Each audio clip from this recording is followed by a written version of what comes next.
Hey, what's up, Michael? How you doing? What's up, everybody? What's up, everybody? Hey, Gabe. I'm good, man. I'm good. Good. Ready for a good night, man. Look forward to Yeah, hanging out about man. the six scale tonight. Yeah, man. Just, the six scale community is just it's always so much fun to talk Yeah, six scale. And even though like I'm not in there. I get jealous every time I see these huge collections like Joel's collection and Matt's collection and just like Izzy's stuff. Right? I mean, it's just so cool. Your yeah. collection, yours, right? Like, geez. The, yeah. The thing is, so there's like right now, there's been a lot of really cool No. things popping out in the six scale, and yeah, we'll discuss. I'll have fun talking about all that tonight Yeah, yeah. for So sure. so a bunch of our buddies are already jumping on. I do have to say, just kind of everybody, I am gonna have to jump off a little bit early today. I'm going to a grand opening of a business that we helped kick off here locally. But you obviously, Michael and our guests will all be here, and guys, have fun. Yeah, man, for damn sure. Got Welcome everybody on this Saturday night. Yeah, Jose's at a quinceañera. Can't watch it now, but have fun, man. Very cool. Cool. Steven, what's up, Steven? Hey, brother, how are you, Steven? Ken, what's up? What's up? What's up, everybody? Janine, Armando. What's up, Hey, Armando. Scotty? What's up, Scott? Got Sean, John, George. What's up? George or Jorge? We gotta ask him. We gotta ask him what he prefers. Felipe, what's up, Felipe? How you doing, man? Star Killer, what's up? Star Wars Addict, what's up? Me and Jeff been talking a lot today. Yeah, I know. So we got to talk about this real quick. Are you going to talk about it? So everybody knows when we had a really kick-ass show last week, seeing all these amazing autographs and what went into getting these autographs, and We did. And then all of a sudden, boom, the Death Star popped up. And then you and Marcel are like, "Hey, how much is that worth?" And I'm like, "Shut up," But Jeff was kind enough to talk to me and was very respectful, and it's soon to be in the collection. Yeah. That little guy right there. Yeah, and it's cool because me and Jeff were collaborating back and forth on the colors. I even was talking to you about it last night, but I went and hung out with my girl at Hobby Lobby. Hobby Lobby. Can I show that, Michael, or what? Yeah, I was telling her about me and you and our Hobby Lobby. Yeah. But it was really fun putting together the the background stuff for it and choosing the colors and. All right, so yeah, let me show that really quick. Sorry. Yeah, this is going to be a really cool piece going in the gallery.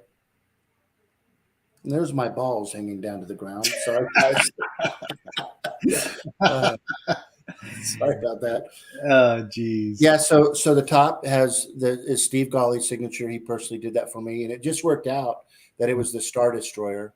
And then, if you notice, it's got the Return of the Jedi Death Star. Yeah, perfect. So in the center is going to be that beautiful piece that Jeff has, and then on the bottom, it's going to be printed. It's going to say the Lucasfilm team, the Industrial Light Magic team. Are you going to do it as a plaque, like with Ariel? That's correct. Yep. Yeah. So is it Israel? Yeah. No, Ariel. Ariel, my bad. So Ariel is going to print all of the names on the bottom. That's really cool. Yeah, man. So that was really fun doing that today. And you can't tell in the picture, but that's silver to match all the signings, which was I couldn't figure out what to do. I know me and you were talking about that gray, and after talking to Jeff, we thought about that'd be cool to match all the signature markers. I know, man. But yeah, that was really cool. I mean, autographs, I think, are another one of those collectibles that's like really, really easy to kind of go down that rabbit hole, right? Man, no lie. There's no doubt with that. Oh, Jeff's here. What's up, Jeff? Yeah. God, the guy. What's up? Yeah, all kinds of really fun stuff to talk about. All of our friends and artists out there have been doing all these crazy cool things. Joel's been busting out like he always does, these really cool, Yeah. one-off creations that are like the scene behind the scene Yeah. figures. I mean, you could take one of his figures and make a movie about it, and it's just Yeah. badass. Yeah. So it's Yeah. really Yeah. cool. So Well, speaking of, I mean, Joel and Izzy, we were talking about. We have them tonight as guests tonight. yes. Yeah. And Um. and everybody knows Joel. We've had Izzy on before, and he's Yeah. always watching us. And this guy is really known like Joel in the 6 scale community, and Wow. everybody kind of knew Izzy. I mean, for me, it popped up for the very first time when he was working on this 6 scale Tie Fighter, which Yeah. was Yeah. absolutely. Remember we showed those pictures, like Yeah, and holding used that's right, and used at Jazz Inc. has a very big respect for this guy, and it's understandable because his work is phenomenal, and he's very particular, and it shows. Yeah. So let's bring these guys on. Yeah. Let's bring them on. Yeah, yeah. Hey guys. What's Hey, up, Joel, Izzy? How you doing? Good. Thanks Izzy, for what's up? What's going on? How you doing, Joel? Thanks for jumping on, guys. Thank you. Yeah. It's Okay, always guys. it's So always let fun me. to have a 6 scale episode, right? Michael just gets giddy whenever there's. Well, it's funny because our numbers on the show are always seem to be the highest when we talk 6 scale. At the end of that week, it's like crazy. It's funny. So Izzy and I have been collaborating quite a bit in the last couple of weeks. A lot of you guys know we talked about the Cap 2 that we were working on, which is one of the early 80s vintage mini rigs from Empire Strikes Back. And let's do you have it handy that you can pop that way up? I have some pictures, but I'm sure Izzy has the. Let's see the real deal. All right. Let me pop this headphone off. Yeah. All right. So it's crazy because this is the first time he's worked with clear resin. Yeah. So with that top pot, and me and Joel's talked about this in the past, but look at that bad boy. That's awesome. Damn, dude. Yep. And just so you guys know, a minute before the show, that thing was disassembled in a box. Yeah. And hey, is we got so much to talk about tonight, but can you do me a favor? Because when I try to explain to everybody, can you explain real quick the process that it's not just something that's just 3D printed? This is something I send you my toy. Yep. You take my toy, and where does it go from there? All right. Let me share my screen real quick. All Yeah. right. Share. That thing's so cool. Bam. Share. There you go. You guys can see my screen there? Yep. All right. So basically what I do is I take the actual toy here and I go and I actually design each piece by piece. Wow. So here you can see that this thing is actually made up of 23 parts here. Yep. And what I do is I actually have a not a ruler, but what do you call it there? What's that little tool? Well, nice little tool that I have. Here we go. My handy dandy little tool. The gauge. Oh, micrometer, gauge. And basically, I take it and I measure each part with the micrometer, and then I go into the software here, and I create each individual part, and then I slice it up so I can actually print it on my printer here. Wow. So I can hide each screen here so you can see the inner workings of the actual toy. That's unbelievable. So you can see it. But let me see if I can do So you don't scan this into the computer, right? No. Wow. So this thing here, you see, slides out. So that's awesome. And it goes back inside. So just so you guys know, if you that's how the real image, or you haven't had that, that's exactly how the toy for the 3 3/4 figures worked. So he took this thing and you can see the scale on it and is doing the exact same recreation. That's an amazing thing. Yep. It's just so cool, dude.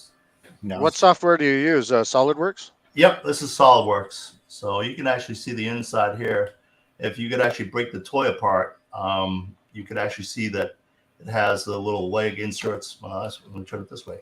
it actually pops in like this one actually does, but because it's the tight, I guess the play with the actual arm itself. If I actually did it like that and slid it in, the arm would be loose like the old 1978 figures. It'd be flopping all over the place. So I had to make a slight adjustment on these things. So let's see. So everything that's cool. can move up and down, and then So that it'll stand up on 3 legs, which is really cool. And what it is doing right now.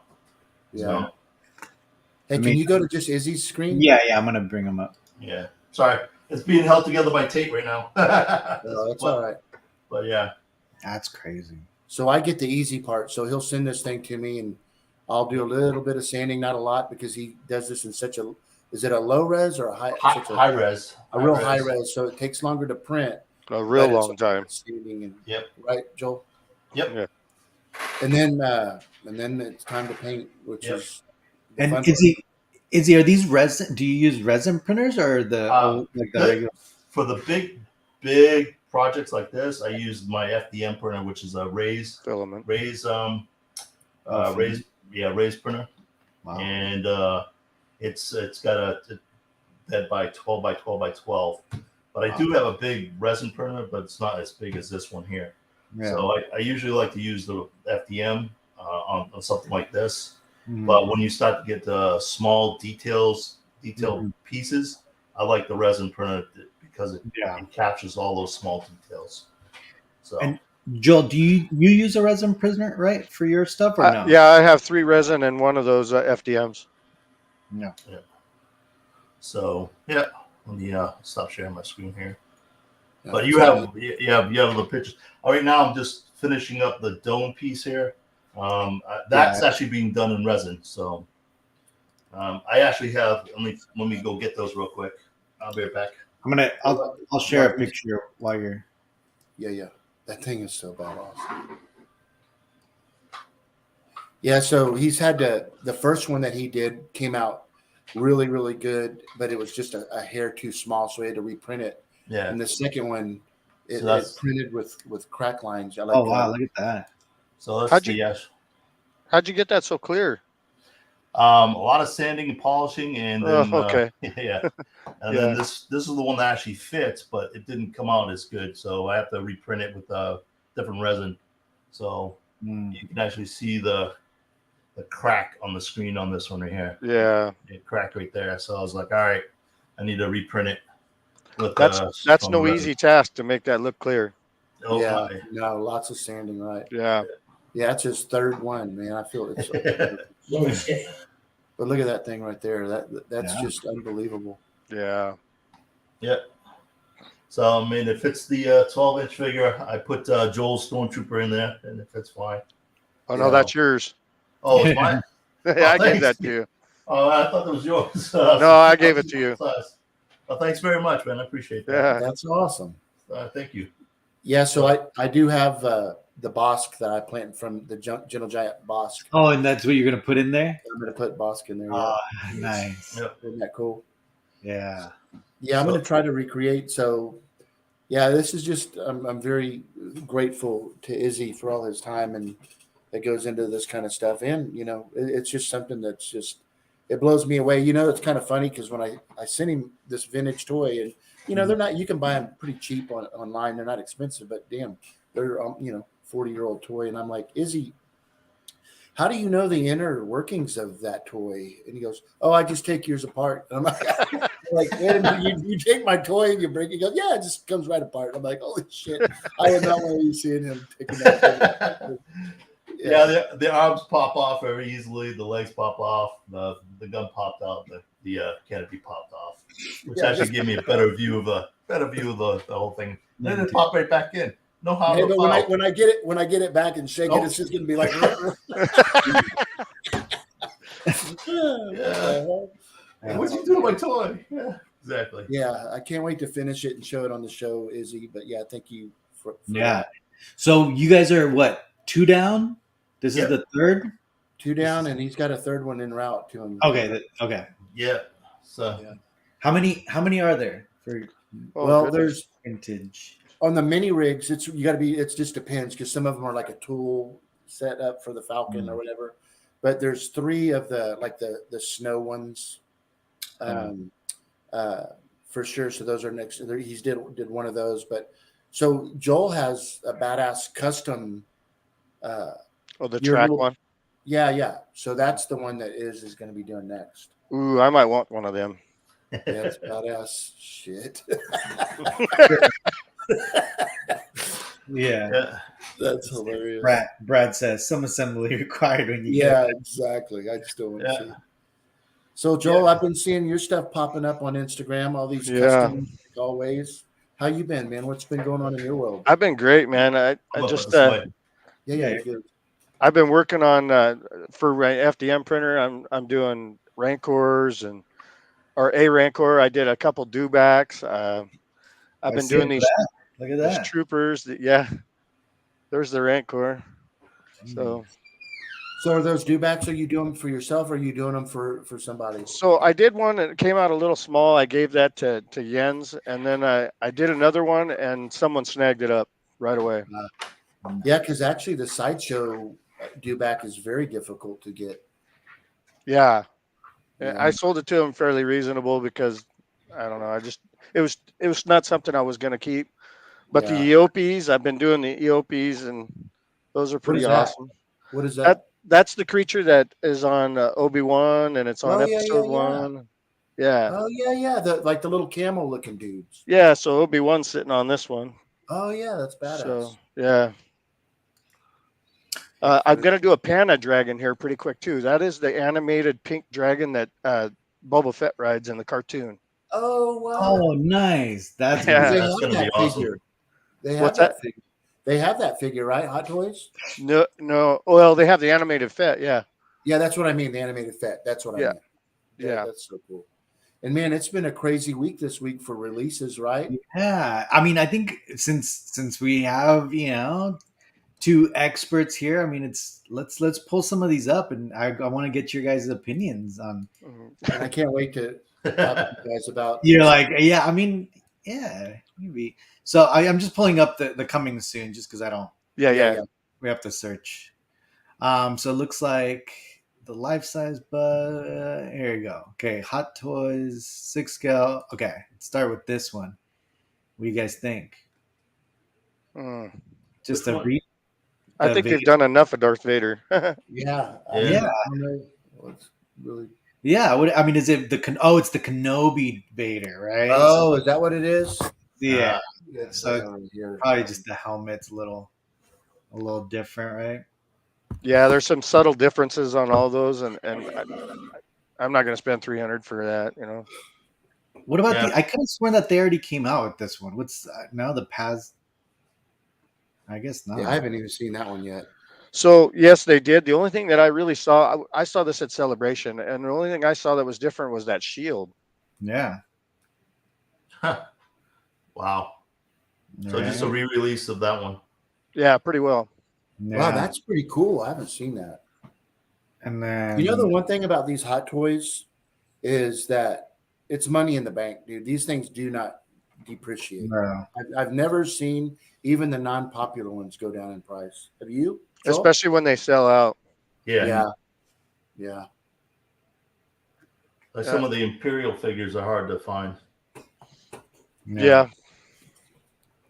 Let's see if you guys know which one I want to bring up though. Oh, this one. This is cool. No or no? Have they? This is popular to some people. Yeah. That'd be a hard pass for me. Yeah. But have they released? This isn't a re-release, right? This is No, that'll be a first. If it even comes out. Little right? baby Yoda. Yoda. That's kind of cool with the little accessories, I guess. Huh. I don't think it comes with. Yeah, I don't think they come with the. Or maybe it does, right? It would come with everything there, but it's not released yet. Oh, it's coming soon. I mean, yeah. These are all the ones that they got announced recently. A lot of the times they'll just tease that and never release it. Yes.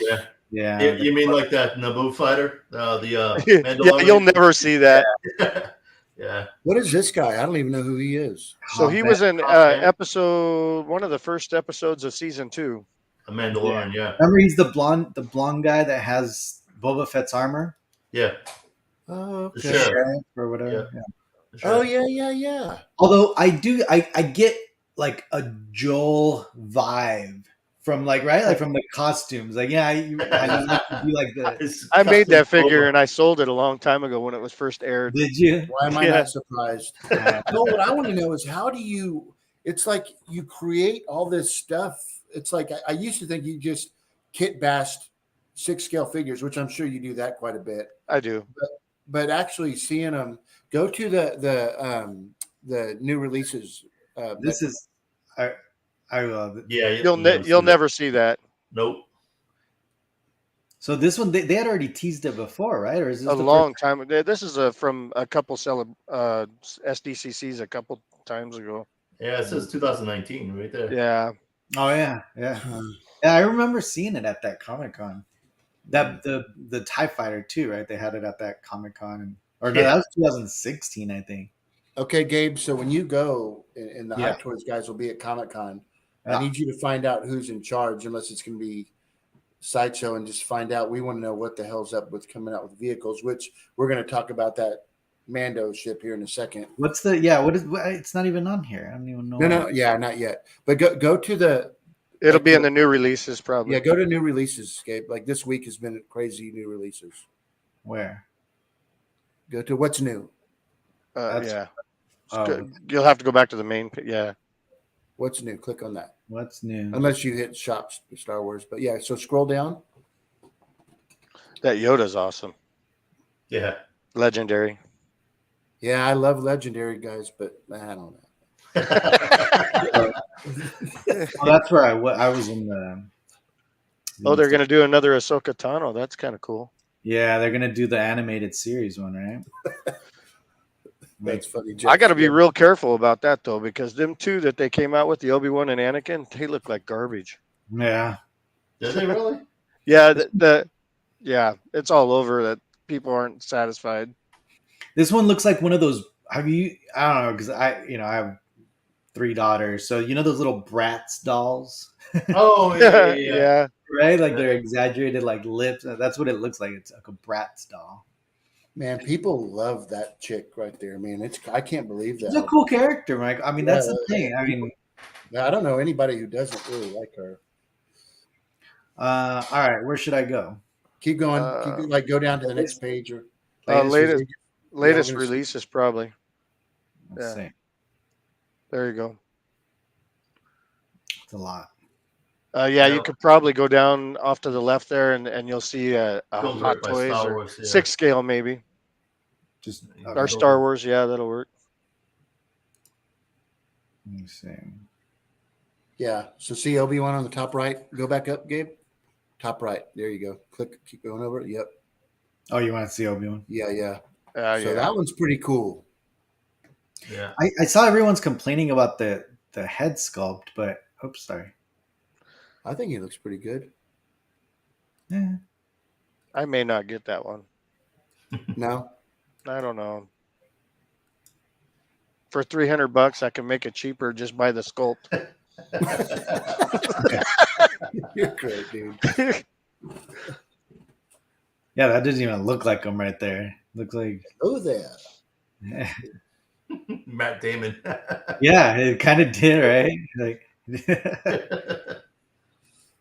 that's funny. Man, that's funny. Izzy, that did look like him. The rocks are cool. I wonder how they set up. Like magnets or something, maybe. I like how he's got his 3 fingers, like his hand sculpts are cool. Yeah. With the lightsaber, that's pretty cool. Toy Anxiety will have those for like $2 a piece. Yeah, you guys are something. I'm glad I have you guys on the backside. That's so cool. You guys are awesome. See, there you go. This is the display of the rocks there in the center. Oh, there it is. Okay, they're just clear. Okay. Oh, and it lights. Hey, Gabe, lights. I know you're limited on time, but Do you know how to pull up that the Mando starship? I don't, but I don't even know what it's called, or else I'd. Izzy, do you know where we can find that? It's not on this site. I know. It would probably be on Facebook. Like I'm sure it's been posted in Collection Wars. Yeah. Yeah, I'm sure. Yeah, but, Matt. I think Matt did that. Okay. Yeah. Let me pull that up. I don't think you'll ever see that for sale. Hey, No. I'm glad you're saying that because I want to talk about that real quick. Hey, Joseph's in the background. You want to bring him on? Oh, Josephson. Yeah. Oh, good. Hey guys, Joseph. how's it going? Hey, It's good to see you guys. Izzy, Joel, it's Hey, nice what's to up? see you. Hi, Joseph.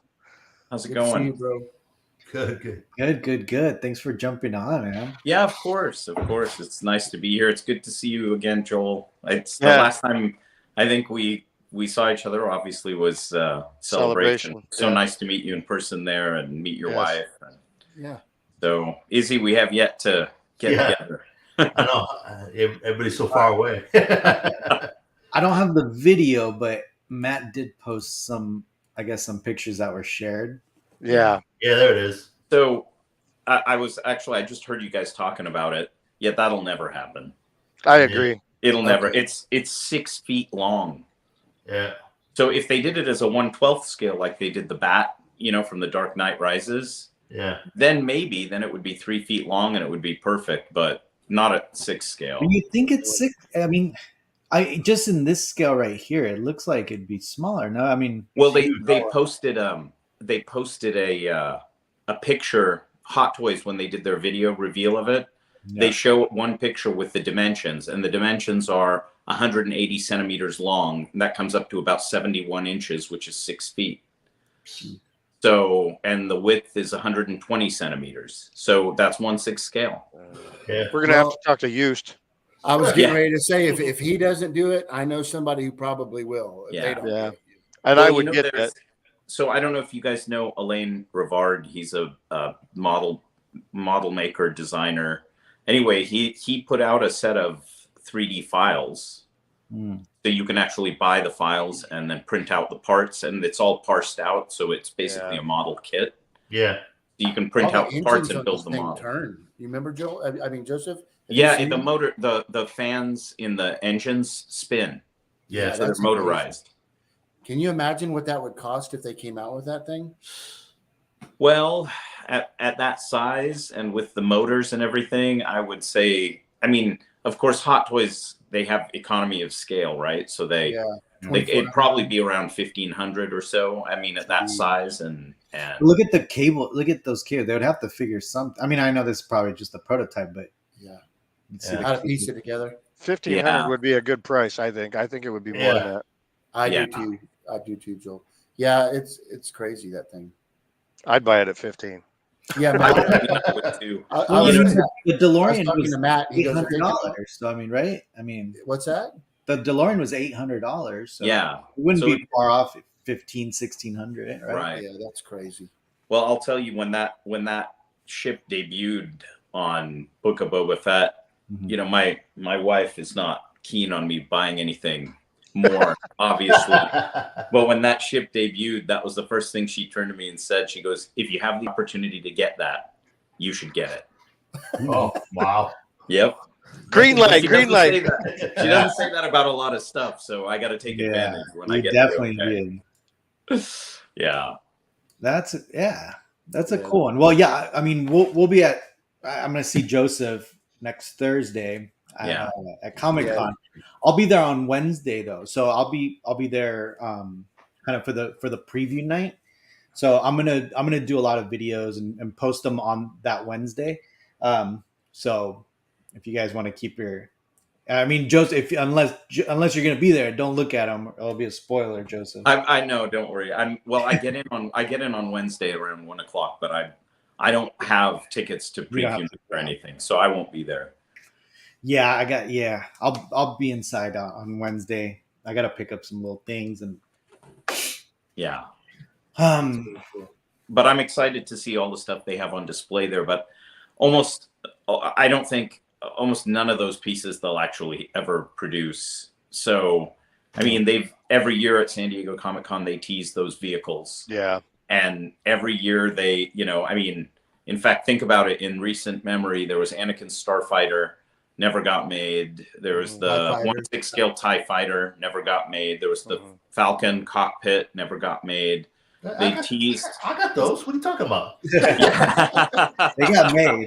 It's not I got both of them. Yeah. Oh, you got both of them there. Yeah. So they did a 1966 Batmobile and the Justice League Batmobile. I mean, obviously Yost kind of took up the mantle and did all of those for under Jazz Inc. And I believe that was one of the things he said right when he started making these. He said, I am not going to produce anything that Hot Toys already or will produce. But really, yeah.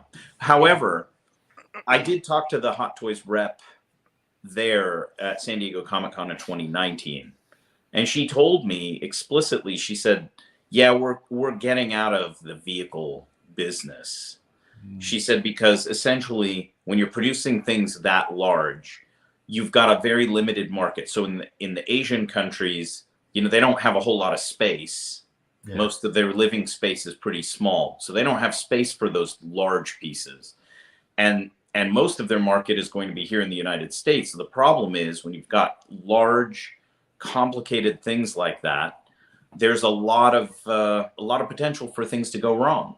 Oh yeah. And she told me, she said, well, look, all it takes is one piece to have some QC issue that we have to replace, and it eats our profit margin for like 10 other things, 10 vehicles. Wow. So it's just not very feasible financially for them to do these vehicles as much as we all love them. And at that scale, right? Because I mean, I don't mean scale size wise, but at scale edition size, right? Because they're going to do 200, 250, 500. Right. Yeah. So it's really, I think it's tough for them. They probably learned some hard lessons between some of the bigger vehicles. And I know when they made the Hulkbuster, in the 1/6 scale, it's like 22 inches. I mean, it took them 2.5 years to engineer the thing. And I mean, it was just, you know, they followed through, but I don't think they would ever want to do something like that again. Yeah. Crazy. Yeah. So, Gabe, how much are you good on time right now, or where? I got a couple minutes. Yeah. Okay. Because what I'd like to do, I told Joseph a little bit about this, but I'd like to discuss a conversation that I had about a week ago with Izzy. And as you guys know, every once in a while, we're lucky enough to have our viewers, a lot of times artists that we're able to collaborate with and then come up with ideas of doing exclusives through the channel. And Joel, we did a badass Tauntaun, and you came through with flying cover. That was a successful little thing through the channel. It was. No. And so talking to Izzy, you know, as everybody knows, and I know Joel collaborates quite a bit with Izzy back and forth. He came up with something that he's been working on, which is an amazing piece, which is a diorama, which is, Izzy, you want to take it away? Sure. It is the 1/6 scale detention block center control panels. If I can probably turn over there. I did a video on it, but let's give him the channel. Yeah, I'm gonna. Yeah. So this is it right here. That is awesome. That is that's crazy. And that's the funny thing, dude. It's crazy. I love it. And this is going to be all lit up. So that's so cool. Hey, so tell us a little bit about it. So well, let's see. It took me about I think about 3 weeks to actually build this thing. And it's funny enough because Star Wars is a reusable universe. They use a lot of the same stuff. For instance, like these two pieces right here are Look the how same. big that is with his hand there. Yeah. I think they're huge. These are the same pieces that are actually over on that little setup over there, the nav computer. Yeah. You see it underneath there. So I was able to redo that. So and use it for this. Yeah, a nice piece there. So most of you guys know the detention block. This is where they come in to rescue Luke and Leia. Leia, and then Han Solo and Luke are in their stormtrooper in disguise with Chewie. Mm-hmm. And Han Solo is talking to the thing, and he's like, "What's your operating number? Who is this?" And he's like, ah, and he shoots it and blows that shit out, right? Yep. That's cool. Yeah. So a lot of this stuff I had to actually design from scratch because nobody knew what these parts were. For instance, this piece right here, I have no idea what that part was or what it was. But I mean, I got as many reference pictures as I could and using SolidWorks and actually designed it and made sure to fit here. These panels are actually done by Dwayne Hickam. So I was working with Dwayne on the smaller version of this, which we originally thought was the 1/6 scale version. And it turns out it was not. So when we put the figures up against those parts and stuff like that, it just didn't work out. So this is another Reevely. This is actually another hatch piece that actually they use in the Millennium Falcon 2. That it's actually in the gunner bay. So that's cool. So I'm actually working on that too, trying to do the gunner bay for the 1/6 scale version. So I've already done a lot of these little different Greeblies, and I was like, oh well, I got all these things already done, so won't be that hard for me to actually do this whole setup. So cool. Can you go to a wide shot on this thing a little bit, just a little wider? Yeah. Oh, that's great, Izzy. So awesome. And guys, so what he plans on doing, he's going to come up with a whole detention block. So I'm just kidding, Izzy. Yeah, right. So you can actually see the front is actually done too. That's cool. Yeah, I debated whether to try to light those things up, but that became too much of a headache. Well, most people aren't going to display it right. Like they're going to display it facing this way. So yeah, I know there's so much light on here right now. This is actually powered by 12 volts power supply. It has a PCB board. And what I plan on doing for the exclusive is because of you remember the movie when he shot this panel and then this panel blew up, is have them, look at that thing, hot swappable. So just pop them out and then replace it with the damaged one if you want. Oh, that's and cool. And the same thing with this one. Cool. That's amazing. So it'll have 5 posts, but 7 different panels. One with the damaged version of this, and one with the damaged version of that. Nice. So that's great. So that's awesome. So Izzy, you're going to be offering these, and then but the Collection Wars exclusive is going to be with the additional 2 panels, right? Yep. That is correct. And that's so cool. Let me pop this bad boy back up here. There it is. Yeah. Yeah. So right now, because I know a lot of people are going to be saying, okay, I'm on board. How much? So right now, this is the preliminary stages, right? This is the preliminary design too, because you can see that this deck is not even. This is my prototype, and then I went back and I actually fixed it, so it's actually nice and even, and it actually has a little dents in there to actually match the stands that we have for the 1/6 scale figures, and it'll be all enclosed, so you won't see the electronics underneath it.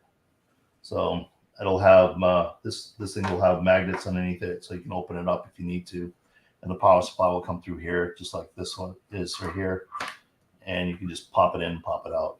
That's cool. That's the design right now, and I'm waiting on my my partner in crime, Dwayne, who's working on the panels, to give me some actual cost for all these panels and stuff like that. Right now, we're just working on the like I said, the prototype. So yeah.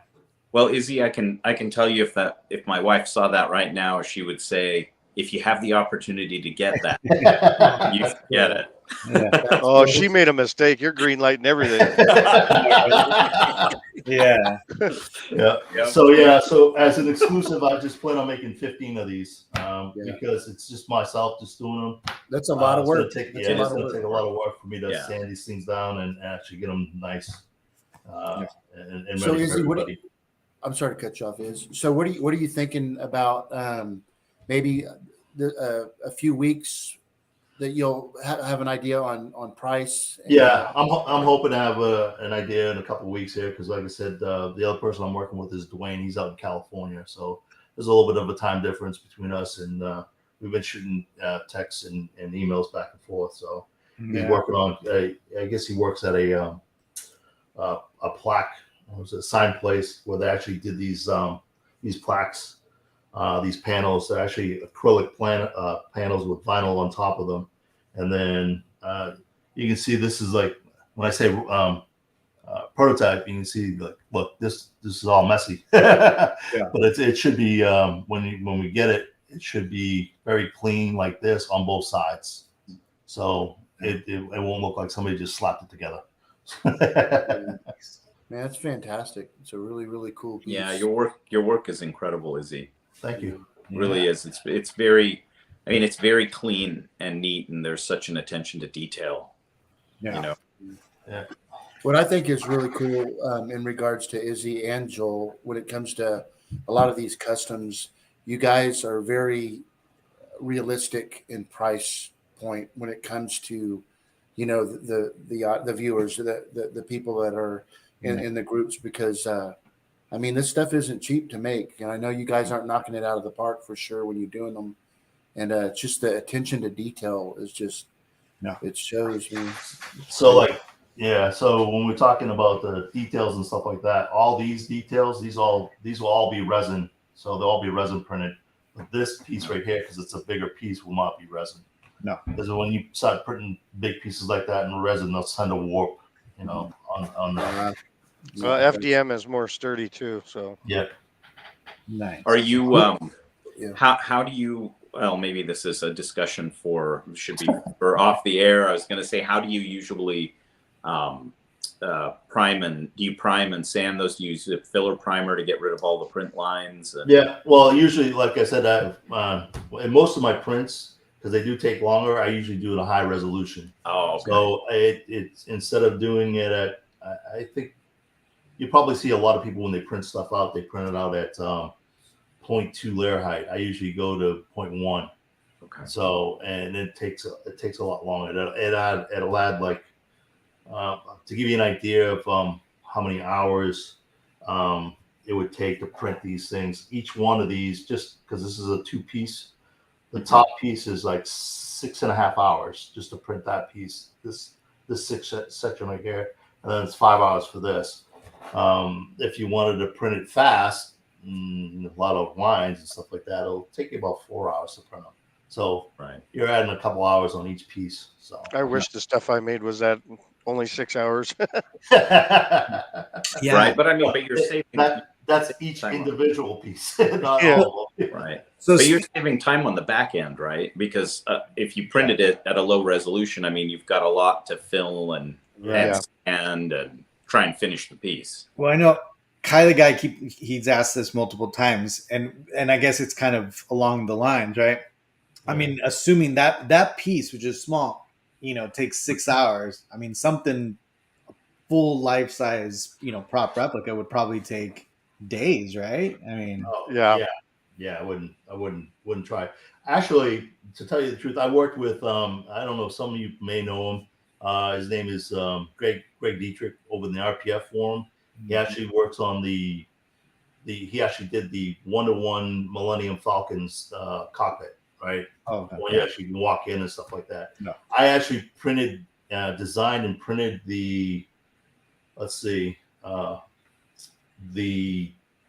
well, that's easy enough. I can just pull it over here. Come on. I love seeing that stuff. And yeah, guys, go ahead. I'm gonna have to jump off. Like I said, I have this thing to go to, but I might be back before you guys are done. Well, I'm glad you were able to hang for a little bit, Gabe. Yeah, no, thank you. And Izzy, you got co-host abilities. Whenever, if you guys are done before I get back, you just go ahead and end the broadcast on top. And okay, you're all done. If you don't be hitting any wrong buttons, Izzy. Hey, look, I'll just keep it down here, right? I'll be in panic mode. Yeah. I'll shoot you a text later, Gabe. You have a good evening. Bye, Gabe. All right, see you guys. Thank you again for jumping on. See you soon, buddy. Take it easy. So what I was saying is like this version right here. This is a 1/6 scale version of the nav chair, right? Mm-hmm. I actually did this piece right here in full scale, and it took me almost 180 hours to print this in different sections. Yeah. And then this piece right here, which was the TRM on it, I printed that full scale form too. because when we looked at possibly making these particular chairs, it was a lot cheaper to make it than actually go out and buy a set of chairs from an aircraft depot or something like that. I think they wanted something like $15,000 to $20,000 for the chairs, which we would have had to strip down. So he actually designed it and on AutoCAD, laser cut a lot of parts and built the full scale, but he couldn't do the cowl piece and couldn't do the TRM, which is the time release mechanism. I actually talked to a guy over in the UK. He sent me some pictures with some dimensions, and I actually designed them in SolidWorks and then printed them out for him. So seeing I did it for him in full scale, I was like, well, I can do it now in 6 scale because I just shrunk it down and scaled it down, and now I have my own nap chair. Well, actually, this is supposed to be Matt's, so Matt S. So. You've really got to know the interior of the Millennium Falcon, haven't you, Izzy? Oh yeah, definitely. That's pretty cool. Yeah. So, yeah, I remember when we showed your Falcon cockpit. That was you did that, right? Yep. Yeah. You did. It's amazing detail. Yeah, that Falcon has, to give anybody ideas, it actually has approximately 400 switches, individual switches printed on that thing, and over 400 blue and white tiles that are individually cut and placed on each panel. So it's backlit from the backside. So yeah, it doesn't have LEDs. It's just one giant LED backlit, but it shines through each individual blue and white tile. Did you laser cut those tiles, or you? Yeah, that was laser cut by Greg. So okay. Yeah. So one thing, so we can just real quick wrap up on the detention block for the viewers that might be interested. So he's going to be doing his preliminaries and figuring out cost, build time, and it's going to become 15 total through the Collection Wars. And what's going to be involved in that? They're going to have to go to purchase this. I'm gonna post this when it's actually ready for me to start building them. I'm gonna post it on the actual Collection Wars Facebook page, and it'll be first come first serve, and the first name. Just put your name underneath that list right there. So whoever comes in first gets number 1, number 2, so on and so on.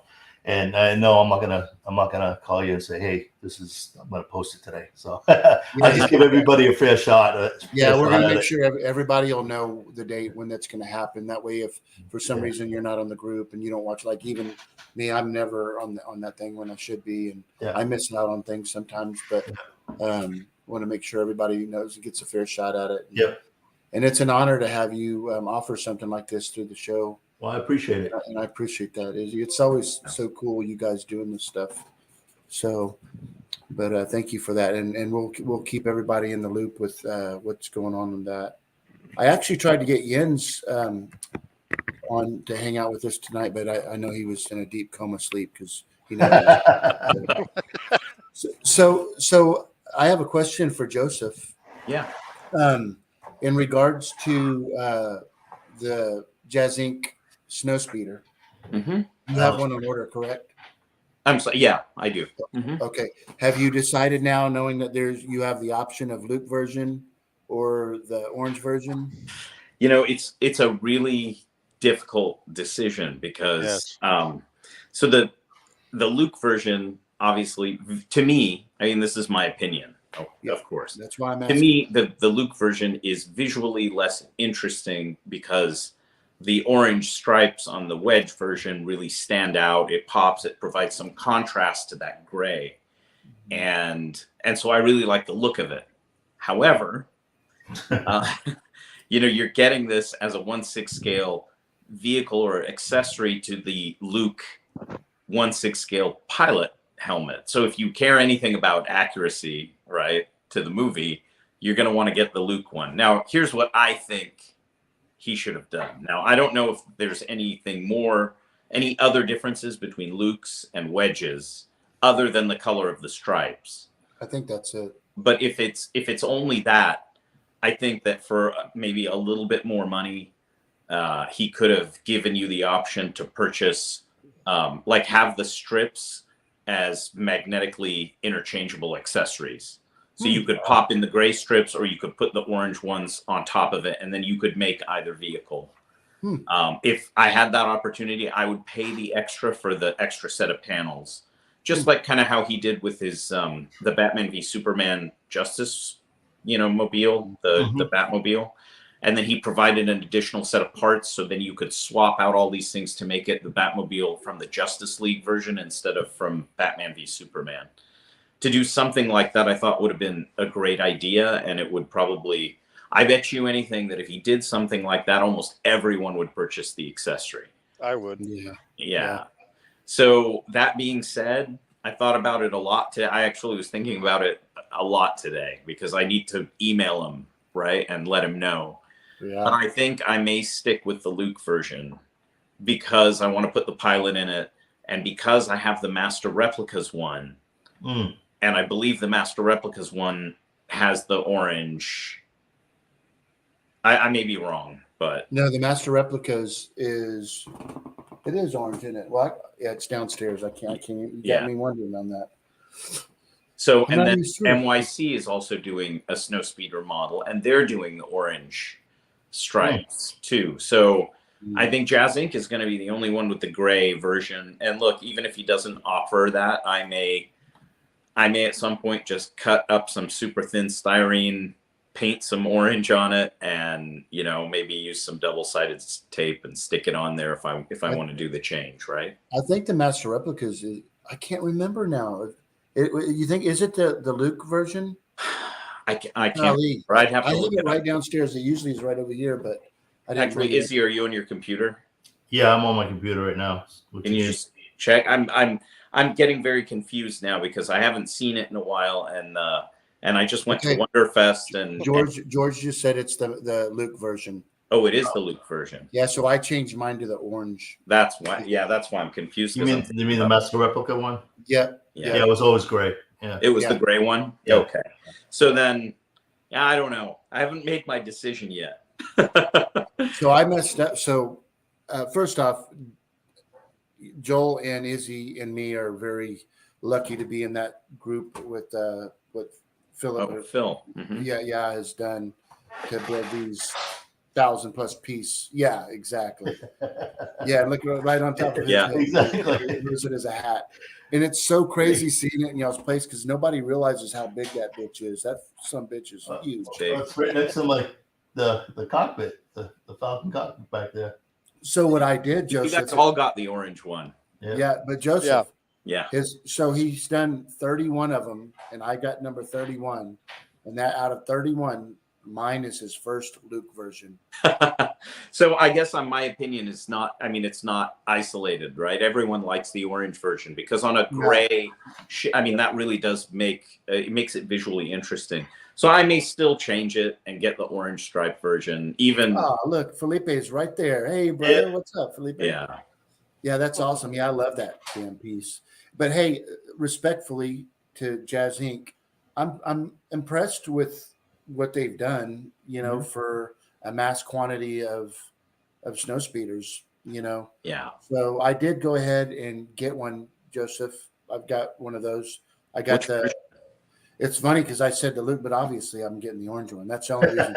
Oh, you are? Okay. So I'd be interested in knowing how many people are going to change over to the orange, because the one when you order it from him, it's the Luke version. So the default is the Luke version. Well, because again, he's making it as a 6-scale vehicle for the Hot Toys, the orange jumpsuit Luke figure. Yeah. So because I plan on liking that one, the Jazz Inc. one, I could hang in the restaurant or somewhere way up in the 20-foot ceiling heights or whatever, where the one that Phil did for me, Philip, I'm that one's staying in my gallery, So. Yeah. But I think it'd be cool just to, side by side. But man, Felipe, I love that freaking piece, man. It's awesome. And so just to be clear, you guys all went orange. Yeah. You got the Luke one. I got the Luke one. But for the Jazz Inc. one, you're going to get the orange one. Yeah, but look, if I had to choose one, I would absolutely, Joseph, get the gray one. I would. I got the gray one coming. Yeah. Oh, do you? Yeah. Okay. Did you get the Jazz Inc. one? Yeah. Okay. Yeah. So just like what you said, Joseph, I mean, with the figures and stuff. However, I do know people out there that eventually are going to get this down and have DAC heads. No, no. I got a helmet coming to you, Mike. Talk to me, Okay. brother. So Well, you know what I mean? So that's something else that you can I did write to him. I know he's on vacation right now, but I wrote to him about a week ago, and I told him, I said, I think you should offer it, and but I think it's too late probably because the design is already made where it's not like he can all of a sudden change it over to make interchangeable panels. Yeah. But I mean, it would have been I think a good thing to do. So I wrote to him, and who knows, maybe he'll manage something or provide some, decals or something that people can use. Right. But Yeah, so Joel, you have the gray one coming, the loop. I do. I'm going to stay with the gray. You're going to stay with it? Yeah. Okay. And then when I get it, I'll look at it and see maybe I can make my own panels or, Yeah. I don't think there's anything you don't just start. Well, if you guys are going to make some accessory panels, then sign me up for a set. So okay. I don't know if it's feasible, but I got to get it to see it. Well, you'd have to make them. I mean, the thing is, it's a painted feature, right? So anything you put on top it's going to be obvious, right? But I don't know. Okay, well, let me make this easier for you, Joseph. Don't you think it would be easier instead of worrying about taking off stripes and magnets and redoing panels to have somebody create a different head and helmet? Well, yeah, I could do the helmet. I've got the decals. Okay. Oh, Michael's frozen. Yeah, exactly. He's frozen in that moment. Yeah. Mike, hey, I didn't press any buttons, Mike. That's all you, buddy. That's all you. By the way, speaking of making things, Joel, I also heard on the way. So we were driving from my parents' house, and I had the show on, and I heard you mention the pink. The Pana Dragon. Yes. So I have that Hot Toys figure, the animated Boba Fett. So I may ask you for one of those just to put. I got to see if I can pull it off, but yeah, I'm gonna try. Yeah. I've got 500. I've got about 5. Pull it off. Come on, man. You can do it. Yeah. So this is 500 hours already, and I haven't even done the arms and a tail yet. So, or the hands. Yeah. Oh man, that thing looks bad, man. Looks bad. Yeah. Yeah. That does look. Joel, do you mind? Can I the two figures that you have the closest, the biker scout? Can you hold that up? Yeah. Golly, man. That's awesome. Dude. That's really cool. Do you print off a lot of those parts or so no. This is all kind of kit bashed. I did print the shins, but that's about the only thing that's printed in the gun. Shoulders, I guess the shoulders are printed. I got to keep looking at it. Oh, so the gun's printed? Yeah. Wow, and you put the little straps on them? I did. Wow. And then this the only thing printed on this is the helmet and the mask. Dude, that is so cool. Oh, that's a short. It's a short trooper with a mud trooper helmet. Mud trooper helmet. That mud trooper helmet is great. There's that guy in Christian from the Hyperdrive. In his collection, he's got a full size mud trooper helmet, I believe. Nice. Yeah. And I put the shield on the front of the helmet, make it a little bit different. Yeah. You did the insert too? The inside piece? Yeah. I stole that from a Dragon helmet. Or DID, one of those two. Yeah, you said it, Robin. It's very cool. God, I love that stuff, man. Yeah. That's some amazing work. I mean, you guys both are so talented in the stuff that I love my Tauntaun. I have it in my shop. I look at it every day, and yeah, it's beautiful. And Izzy's work is just. Yeah, I was actually going to mention, the detention panels there. I actually just a couple of days ago got in a detention block camera. You know, the big one with the 6 Patterson Trident. Yeah. Yeah. I know he's been working on it. You been working on it? Yeah. Yep. Yeah. It's you know, it's funny because I bought a bunch of the. Oh, you made a small one. Oh, that's hilarious. Yep. So yeah, so I actually made the actual 6-piece that actually goes above this. Oh, that's so cool. Yeah, so I was just thinking, I was like, that would be a great display to put the full size camera because you know, it's really interesting because you don't realize how big the thing is. I mean, it's really big. It's like this big because it's 6 slide viewers. All. So is it the real parts, Joseph? It's the real parts. It's the found parts one. And you got it? Yeah, I got it. You know, I had been collecting the cameras, the viewers to make a full size one.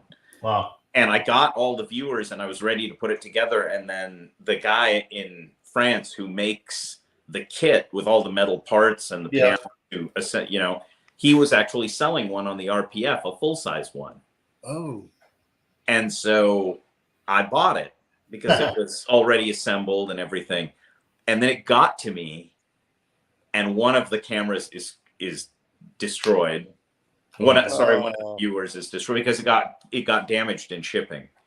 So it just broke apart. So now and then another one has a crack through it. So I'm glad that I actually have the extra viewers. So when did you pick that up? When did you pick that up? I got it. It arrived probably about 4 or 5 days ago. So it's bad, man. When you're getting this many things, Joseph, and I don't even hear about it. I didn't tell you about it. I'm sorry. Yeah, it was but it's a beautiful piece. I absolutely love it. But one of the things that I'd been talking to Cameron from Tashi Station Props, you know, because he's made those in the past. And you know what you don't realize, everybody makes these detention block cameras with Patterson Trident viewers, and they're two-tone, right? The viewers are like a light blue and a dark blue. Yep. Blue. But what I didn't realize is that they were painted on the prop. So they're all solid blue. Yeah. But everyone who makes them, they leave them as the two-tone because, again, visually, it's probably just a little more interesting. Yeah, that's crazy. But the guy in France actually makes the kit, the back panel, all the metal parts, and he makes the lights too. The 2, you know, the 4 lights, the 2 on the top and the 2 on the bottom. Yeah, the dome lights. Yeah. And he can. I guess the one in the movie was not. The lights didn't work. But he can make them so you can buy them as LEDs and have them, you know, if you want to wire it all to do that. Did that come through? I sent something to you. Can you share this, what I just sent you? You sent something to me on email or? No. It's on your phone, a phone pic. If it's hard to do, don't worry about it, actually. Yeah, you just sent it to me. Hold on. Let's see if I can. If I can just show the screen. Oh, okay. Okay, check this out. You share your screen? Well, I don't know. I mean, I do what I just sent you. I don't know how to do that. Don't worry about it. I'm just going to show everybody. So this is something that popped up. One of you cool viewer dudes that I'm always talking to online. He reached out and he goes, "Hey, check this out." And there you go. Cape Jawa, right? Yeah. But this bad boy is life size. That's huge. Isn't that cool? That the attention to detail. I mean, it's just. So I purchased this from golly, what's his name? Solo.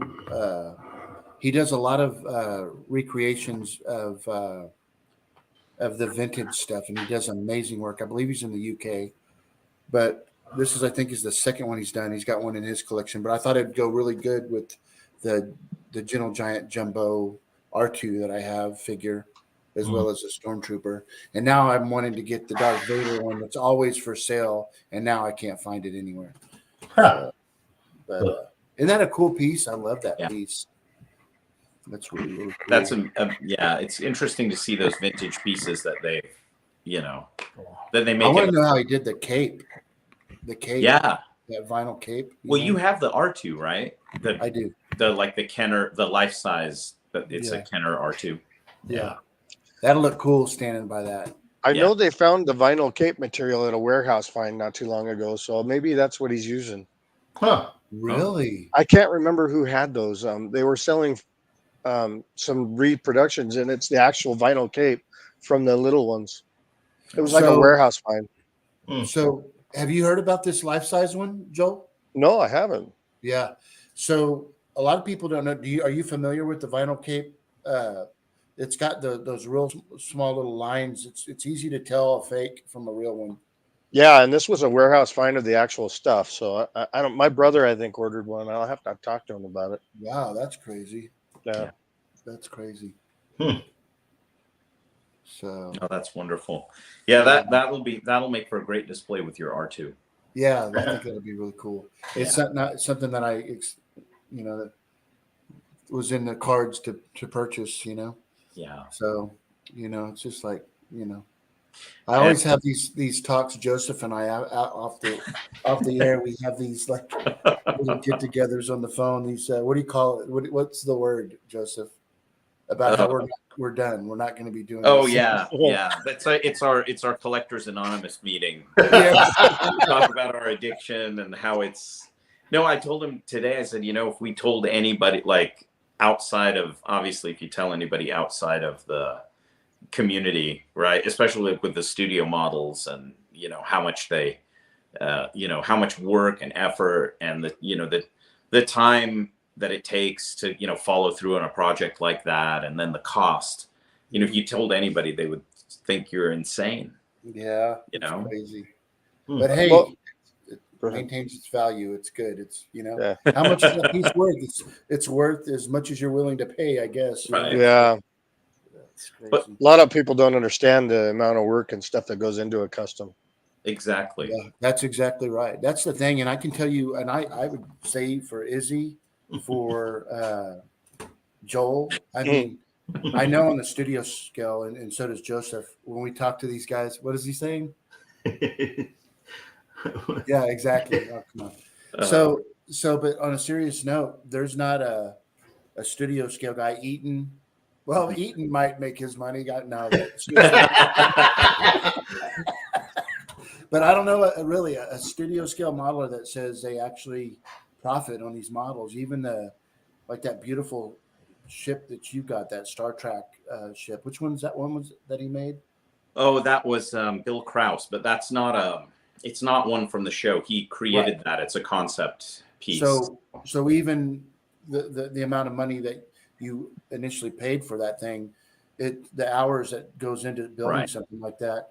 I'm real excited to share with all of the viewers a new studio model that I'm fixing to have in the collection. I'm real excited about it, but stay tuned because it's an absolutely grail find, a grail piece, a super cool guy that I'm looking forward to meeting in person and now knowing in the studio scale community. And a big thank you to Joseph for helping me put that deal together. And, oh no, I already know what it is. It's not that medical frigate, is it? Hey.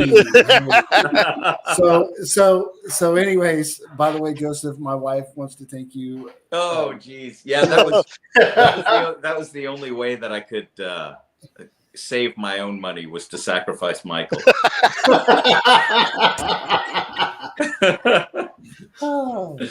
Yeah. But listen, so there's as things come together, I look forward to talking and sharing it with everybody. It's unbelievable. It's like a lot of the models that Joseph and I get in our collections, but this is just something that's just absolutely, you don't see them very often. This is an all kit bash, no 3D. I mean, it's the amount of work that went into this thing is. I saw it in person, and it's mind blowing. Yeah.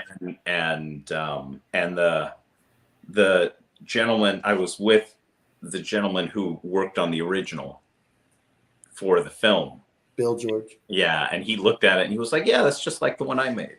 That's so crazy. That's impressive. Yeah. So it's incredibly impressive, especially since the interiors are all done too, which is just mind blowing. I mean, see, I don't know all this stuff, Joseph. I want to know the details I mean, with all of the, I mean, it's all windows and you can see inside, and everything it's unbelievable. Yeah. But yeah, the thing is with these guys, I mean, the guys who do this, they do it for the love and the passion of what they're doing. I was going to say that. That's why there's not a lot of money into it. Exactly. Because I mean, if you totaled up all the hours, and here's the thing though, I mean, if you're going to do this as a business, you know, financially, really, it's hard unless you're doing it for studios, right? If you're doing it for the industry, they're paying a completely different amount of money.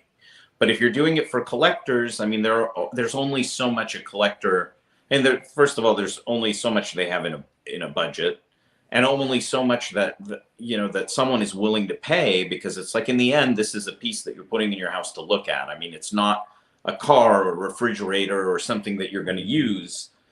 And so you have to, you know, some people, I mean, I certainly weigh that, like how much do I really need this, or how much do I really want this? Yeah, we talk about that. As opposed to how much you're going to spend on it, right? Yeah. But I mean, I work, you know, for example, with, you know, like with John Eblin on doing some of these pieces, and, you know, and it's certainly, you know, he supports his family doing that and doing, you know, work for the film industry and television, things like that. But, you know, I have a good friend who is in the industry, and he told me, he said, what he does these things for, you know, I know it seems like a lot of money to you, and it is, you know, as a private collector, because you're buying this to put it in your house. But in reality, like me working for the industry, if I were to charge my hourly rate, and knowing how many man hours go into each of these models, I mean, you wouldn't be coming out of this, you know, short of $75,000, $100,000 plus. No doubt. So, you know, and that's just not feasible. There aren't collectors out there who can do that. I mean, there are, but they're not on shows with us, and we don't know who they are. Yeah. And those are the people who are buying at the auctions, like the person who just bought that Pyro X-Wing for $2 million or something. Two and a half. Yeah, well, once you add up all the fees, it's like $2.5 million or something. And I mean, you saw it, you know, Joel, you saw it, Michael, at this Celebration. Better paint up than that one. I mean, it's nothing to look at, that Pyro X. It doesn't matter. But it wasn't in the movie though, so it's crazy. Yeah, when I was talking to Jim earlier, and he said that, he goes, "I've never made money on a model. I've never sold a model and made money on it." So it's crazy. Yeah, it's hard. It's a lot of work. So these guys have to do it for the passion, and you know, I mean, obviously, you guys know that, Joel, is I mean, the amount of work, time, and effort, and all that. It's probably, you know, there's no amount of money, you know, that makes it feel as though, well, you know, that it's worth all the time. Yeah, if you're in it for the money, you're not going to get the quality that most people. Yeah, no doubt. They're just pumping them out to get them out. Right. And there's Izzy and myself. We put. I mean, I get embarrassed reaching for a burger through the drive-thru because I can't get hair off my fingers. All right, that could go a couple ways, dude. I don't know. I'm just kidding, dude. Okay, yeah. So somebody asked a question about the Rancor, Joel. What's the story behind your Rancor? I guess Matt missed that part. I don't know if there's a story behind it, but I really, really liked the last episode of the Boba Fett where he was riding it. So that's what I'm going to be doing here. You're going to be riding it? No, Boba Fett. That would be an interesting look. If they're wanting to know if, like, am I going to make more? I don't know. Like I said, I'm 500 hours into it already. I don't know. Yeah, that's a lot of. I mean, that's a lot of work to print, and then and I haven't even cleaned it up or anything. I just threw some paint on it because it's not even close to being done. Hey, if I remember right, didn't you order that, Joseph, and then you canceled it, and then you regretted canceling it? Oh, the Sideshow one. Yeah. Well, what happened was I ordered the Sideshow one, and then Regal Robot announced theirs. And Sideshows was not the original, right? It's their rendition of a Rancor, although it's in 1/6 scale, which is amazing. Then I saw the one, that Regal Robot was doing with Tippett, and I ordered that one. Then I had them both on order, and I thought to myself, realistically, am I going to have 2 Rancors? Yeah. What am I doing? So I canceled the Sideshow one, which was a big mistake because now it's like highly sought after, and I could have probably turned around and sold it or something. But in the end, no, I'm comfortable with my decision. I love the one that I have from Regal, and just because of the fact that it is just like the original. Yeah, and I really love that. Very cool. Yeah. I'm staring at Joel's display back there, going, "Wow, all those figures." Yeah. Do you have like big giant bins full of like figures, parts, body parts? I do. I have a whole closet and maybe another closet full of bins of. Sometimes it's cheaper to buy the figure than just buy the parts, and then I'll part it all. I'll end up using everything after a while. But did you say you have if your toys look at you as like body parts in them? Yes. Did you hear me, Joel? I didn't. I said, I wonder if your toys look at you as like a grown-up Sid. Yeah, I was just thinking that. Yeah, they probably do. Hey, how you doing? Brand new out of the box, Hot Toys. I do that sometimes. Yes, but you sure make them look badass. Thank you. So at night they're like, I'm normal here, but wait till you see me tomorrow. I'm gonna be fucking all crazy looking. That's cool. I love the little camel dudes that you've got with like how many you print those? The Yopies? Yeah, I've made 3 of them now. One's for Jens, and then I have 2 of them here. Cool. I do FDM for the main body, and then I do resin for the legs and the head. Nice. And the saddle. Very cool. That's and Izzy, that's your TIE fighter up there? Oh yeah. Yeah, that thing is awesome. Yeah. Yeah. And the wings are somewhere else. Yeah, they can't fit in this room. Yeah. He was showing me, Joseph. He was showing me the ends for the wings. Yeah. They're badass. Look, he's got them. Look. I got the X-wing cockpit from Austin Johnson. Oh yeah. So that is awesome. I was actually going to mention that, Izzy. I need to touch base with him again because I know he made. Did you get the first one he made, Joel? I got number 2. Oh, you got number 2. I gotta contact him because it's got the movable head and everything in it. Yeah. Yeah. I was giving him some ideas as to. I don't know if he ever implemented any of this for the scope that comes and. Yeah. And how he could motorize it and stuff. He didn't motorize that. No. Well, I think it would be too complicated. I came up with an idea for a mechanism, but I think it would be too hard to implement. And I don't know how much room he's got back there for. It's pretty tight. The space back there is pretty tight. So. Yeah. But I gotta connect up with him because I told him when he finished the first one, I said, I'll hit you up for in the next couple that you do, and then I never caught up with him again, so I need to do that. Joel, I don't know. Is it close to you right now? That X-Wing? It's in the other room. I can grab it. Could you? I'd love to see that. Yeah, I'd love to get one of those. So this is the end cap. Oh, geez. On the outside piece. That's ridiculously big. It needs a lot more detail on it, like the original one on the outside does. But right, it'll be on the outside of the wing. That's crazy. But you're trying to make it accurate to the. Oh yeah, everything. All the Greeblies that are actually on here. A friend of mine actually, I was working with him actually modeling the actual the parts for the I guess the tank parts and all the car parts, the Ferrari parts and stuff like that. Yeah, model them in actual true scale for the studio scale model. So I just increased the size about 300%. So to actually fit on these things. So yeah, it's huge. It's that's beautiful. Holy shit, that thing is just. That is beautiful. Yeah, I gotta hit him up. Hey, can you make him on the screen big? Let me see if I can do that. How do I do that? Don't worry, you might hit the wrong button and turn us off. That's so cool, dude. That is you're really good. cool. You're good, Izzy. Let me see. So what do you mean about the head turn? So it's all motorized. It's on a timer and his head will turn, but you got to plug it in and everything. That's you. Let me see if I can do him. Nope. I'm sorry, buddy. Let's see. Now we're all gone for good.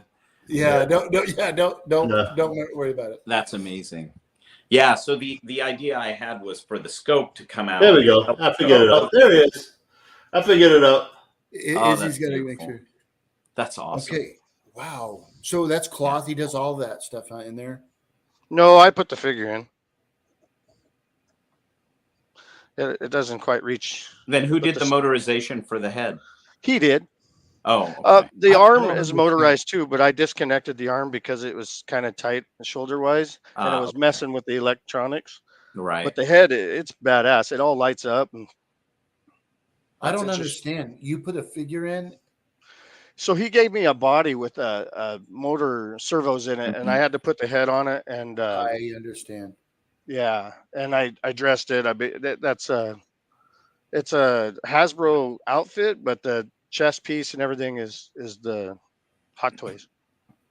God, it's got to be a lot of pressure when you guys are selling stuff to each other because y'all are such perfectionists. Yeah. Are you happy with it? I think it's one of my best pieces. Wow. Yeah, it's Austin did an amazing job. Austin did, yeah. Do you have one? You have one, right? Oh, I have my version. So right. Okay. Yeah. Well, that's how that happened, right? I hit up Izzy. I hit up Izzy and I was like, "Can you make me a 6-scale cockpit?" And he's like, "No, but but I'll send you to someone who can." Yeah, it's a lot of work. I remember. That X-wing was was my first 1/6 scale build, and everything on that thing was nothing's 3D printed. Everything's hand built. The frame was it's cut amazing. out, and all the parts were just built by hand. Can you imagine? Even the seat I built the seat from scratch, and then that was kind of fun going through that whole process. But that's badass. Yeah, it's one of my favorite pieces for sure. That's cool that you were able to show, because I know when we looked at Izzy's, it's really hard to even. I mean, when we had Izzy on that one time, when he held that TIE fighter, you could see how big that bitch was. Yeah, hold on, let me get my X-wing. All right. Yeah, dude, that's so cool, man. Hey, I know, Joseph. This is badass, right, dude? Well, no, I'm glad that Joel got it, and I just need to hit him up, and because he had the first one that he did, and he asked me, and I said, well, I had too many bad experiences with the Jazz Inc., like being the initial backer. So I said, no, I'll wait for a couple, and then I never followed up with him, and I regret it. I'm gonna do it though now once we get off the show. Oh, you're gonna reach out to Austin? Oh yeah, because I mean we were communicating for a while, and it's just you just get lost in. I mean, Joel, I have to at some point. I'll show you my list of ongoing projects right now. I mean, I have like 50 ongoing projects. Yeah, there's a lot to keep track of. I have to keep everything written down and follow up with people, and it's a lot of work. And then I'm working, my day job, which doesn't make it easy. Yeah, I know Matt's watching right now, and I know there's an empty table, a craps table, and customers sitting around there. And they're like, where's our dealer at? I don't know. Hey, excuse me, you know where our dealer is? And he's back here looking at badass Hot Toys. Yeah, that's beautiful. Dang. Yep. So, God, you just that is huge. That's amazing. Yeah, I wonder if I can actually get this thing around. What figure is that in there? Is that the Luke version? Yep, that's the Luke version. Hot Toys. Yeah, I'm just slide this thing around. Hold on, I'm gonna put this camera down for a second. Matt says he needs a napkin. That's hilarious. That's my boy. Oh, that's so funny. Oh, damn. So yeah, that's beautiful. Yeah, and this Stay on target. exactly. Cool. So, by the way, if you guys need, I located a source for. There's a guy who sells the miniature OLED screens. Oh yeah, and they're pre-programmed with like the targeting computer and all of that stuff. And Yeah, I saw that. Someone sent me that, and I asked Austin if he could do it, and he says it's a little too big to fit into that control panel. So I says, let's do it on the Y-wing. Yeah, that's awesome. Exactly. I sent it to him. I sent it to him too. I think I sent him the link. I think we sent it the same day. Yeah. Oh, you talking about hey, and Joel, thank y'all both for taking the time to get that big picture. Yeah, I know. Yeah, no problem. So the viewers can see it. And most importantly, me and Joseph. Yeah, exactly. Are you doing a Y-wing? You're doing a Y-wing cockpit with him? I want to so bad. Is he gonna do one? I don't know if he's on board yet. That'd be really cool though, you know? Well, maybe if he has 3 people that want him, he would. Yeah. Maybe. I don't know how many of these X-Wings he's sold. I don't know either. I know I mean, I know he had several people interested. So, it's I mean, the thing is when you do that kind of stuff in 6 scale and you reduce down all those details, it just becomes so visually, stunning. Yeah. Because the bigger it is, the more you got to pay the details. Yeah. Be there, Yeah. Yeah. So that's your Millennium Falcon console. Yep. Yeah. And like I said, yeah, that's unbelievable. Yeah. So you can see each individual switch was put in here. Oh, each individual blue and white tiles put in here. Each one of these are all put in there. So that's crazy. And then you have this detail that a lot of people miss. This little detail on the side here, some air intake piece. So that's cool. And this thing that front looks totally different than the Jazz Ink when I'm looking at it right now. Yeah. Yeah, they're different. Yeah, this is the Empire version. I gotcha. Yeah, and then that's another thing, right? That there's so many different, there's like the full size one that they use on set, and then there's the one that's in the model, and then there are 2 different models, right? There's the 5-footer, and then there's the 3-footer, and so you kind of have to decide what you want to go with detail-wise, right? Yep. So, yeah, it's really funny because when I was at Wonderfest, I was hanging out in the room with Jason Eaton and Mike Salzo and Bill George and all those guys, and they actually had like casts out of from the original like hero ships, like from the X-wing and from the TIE fighter, and it's crazy. And they're looking at it, and there are all these details that they're now discovering. They're like, oh my god, this I didn't even realize it had this angle and this this edge, and they're still discovering stuff. And so and there's no end to how deep you can dive into these things. Yeah, the hardest part for me was finding the actual details on the actual yoke that they used. I know it was a Vickers Viscount Porosity yoke because I actually have one, and the actual handles were El Toro handles, but the actual post what it actually sits on, that just is very elusive. Hard to find any kind of details on that. So I remember you were talking about you had the actual part, the real part, right? Yep. That's badass. That's the part that's the life-size controller. Yeah, look at that. Is that the real deal right there? Yeah. This is that's crazy. So. And where did you find that? I actually got off of eBay, believe it or not. Did they know when you got off of eBay that was for the Falcon? No. That was actually a flight yoke. I still have all the original parts. And actually, off of this thing, they actually used the handbrakes were actually used on the hood of the snowspeeder. The 2 handbrake. Yeah. Oh. So they used that for that. And what was that initially for? This was for an airline. Vickers Viscount Veracity yoke. That's the aircraft that they use. They actually use other parts out of that aircraft too. The R2D2 HoloLens that they use for the dome, the lights, they actually use those out of that same aircraft. The water pump handle, believe it or not, is this little piece right here on the yoke, on the throttle. It's this little piece right here. And they use that handle up for that too. So that's crazy. Yeah. No, it is amazing. A couple of weeks ago, I had lunch with a guy. His name's Michael Possert, and he was one of the guys who built the Rocketeer jetpack nice for the film. Right, he lives here, so we got together, and he was telling me this. He's like, you go to these aircraft surplus places, and we just kind of started grabbing stuff. Yeah. And he's like, even now, I can't even tell you what the parts are from. Because it's not like we're thinking about it at the time or documenting anything.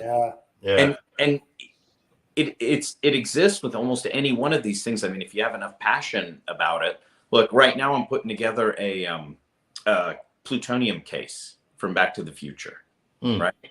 And the stickers that go on the case, the radiation stickers, like there are whole discussions on the RPF as to what's written on the stickers, because you can't see. If you pause it, you can't tell, right? You can see a few letters, and I'm trying to figure out what to write on these stickers, and nobody knows. And someone's on the activity line for the radioactivity. On the activity, they said, "Oh, well, we think it's a date or something," and I'm like, "It can't be a date. They're talking about radioactive, activity, so it's got to be like something in becquerels or something, right?" So you gotta. So yeah, there's just no end to the detail that you can find with these things. Yeah, that's really cool though, that you got the actual flight yoke. Yeah, that's crazy. Yeah, no, to me it was a steal at the time. So I was like, I'll take it. Yeah. So is it safe to say that the Millennium Falcon is your favorite ship or no? Oh yeah, by far, hands down. Huh? Yeah. What about you, Joel? What's your favorite ship? Oh, that's Snowspeeder. Yeah. I'm a Snowspeeder freak. You know what? Yeah. What about you, Joseph? Oh, I know it's hard, right? You're not going to like this answer. It's Star Trek. It is the Starship Enterprise. Oh, that's cool, though. Yeah. It's the old Constitution, either the one from the original series. Actually, I think the refit, the one from the motion picture, is probably more beautiful design. But there's just nothing like your first. And that Enterprise is just, hell, it's in the Smithsonian Museum in the lobby, in the history of, vehicles of flight. Yeah. It's beautiful. I grew up just adoring this thing. I got my first, scalpel injury to my finger trying to build one. I love that ship. So Jeff, Star Wars addict, Jeff, he says Slave One. Nice. Okay, but what about Star Wars, Joseph? You had what's your favorite Star Wars ship? Probably the Falcon. Probably the Falcon. Yeah. As Star Wars goes, here's the thing. The Slave One comes close, but the bottom line is the Falcon is a character. Yeah. It's a character in the movie. The other ships are not characters. The Falcon is a character. It's just like the DeLorean time machine, right? It's a character in Back to the Future. That's exactly what Matt said. He says that Falcon is practically a character in the films. No, it is. It is at L3. I'm sorry. They put the brain to L3 in there. Oh yeah, yeah. So I think that's what I really love about it, right? And okay, what did they do? That brain to what? Oh, you saw Solo? Yeah. War story. Oh, so that robot that dies. Yeah, the little circle up in the background that kind of lights up and flickers around. That's L3. Yeah, the droid that was Lando's like girlfriend robot. Yeah. That's right. That's cool. I never knew that. Mm-hmm. Yeah. Yeah, so that's the thing. I think the most beloved ships in these franchises, they're all characters. Yeah.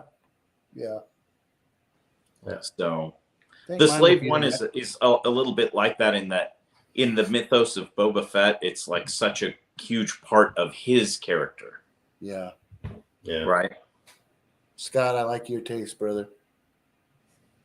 I can't see any of these comments. What are they? Oh yeah, so Scott says the Star Destroyer. Yeah. Yeah. But also notice, you know, like the X-wing, the Y-wing, the TIE fighters, the Star Destroyers. There are many of them. Yeah. There's a lot of bad. I know because I'm looking down at that Red Jammer right now, and you know. God, no. I mean, there are many. There are more than one X-wing, but there's only one Falcon. One Falcon. Yeah, you're right. One Slave One. You're only right. one Slave One, and that's I think part of it too. Yeah. But speaking of just cool designs, I was watching a documentary on Back to the Future, and they were showing the original concept sketches for how they were going to turn the DeLorean into a time machine, and they look so cool. Really? Yeah, but ultimately they didn't go with those designs because they were too sleek and manufactured looking, and they said we got to make this thing look like Doc Brown built this in his garage. It can't look, you know, like a professionally made machine. Yeah, you'll have to share those on Collection Wars. Yeah, and now Joseph, and because of that, Joseph has a life-size one in his garage. Yeah, I just recently got all of the parts to do the console inside the car. Wow. What? So I'm not doing the conversion. But I got all of the parts from a gentleman in France who manufactured them with as though they were exactly how they were made for the movie. So they're all steel construction, welded, and then he put all the electronics inside, and they're all 12 volt, so they're made to connect up to your car, you know, to the car battery, and they're all made to go into the DeLorean console. Wow. And so actually I'll run and grab one of the pieces and show you what I'm talking about in terms of how amazing these are. I'm not putting them in my car, and I'm not doing the conversion. Why is that? Why? Well, my DeLorean's all original, and I don't want to mess with it.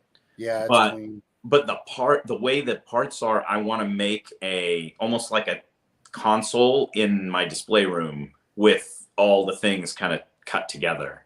Oh, that's cool. And then they're all wired into the time circuit switch. So when you turn the switch, everything comes on, and it goes through a mock time jump. So even the panel with the dates and the keypad and everything, it's amazing. But here, I'll just show you the piece that I just got and show you how it works. I'll be right back. That's really cool. Isn't that crazy? Did you know that he had a DeLorean? No, I did not. Yeah. I'd heard that before. Yeah, it's very clean too.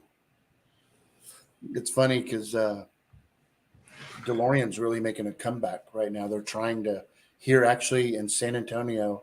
There's DeLoreans in Houston, but if they come out with this new body style, it's a beautiful car, and I believe Joseph might know more than me, but it's going to be electric.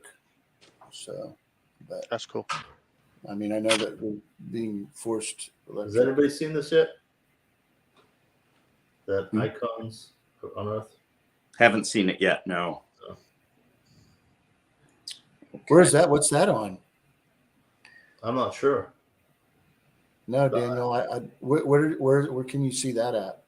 I'm looking forward to seeing what is it, a 6-7 part, Izzy, of the Lucasfilm. The ILM documentary. Yeah, that'll be really cool. What was that? Someone's else seen it. Oh, look at that. Now, I don't think you can see the lights. Maybe you can see it if I bring it up really close. Oh, yeah, look at that. Okay. And then, let's see here.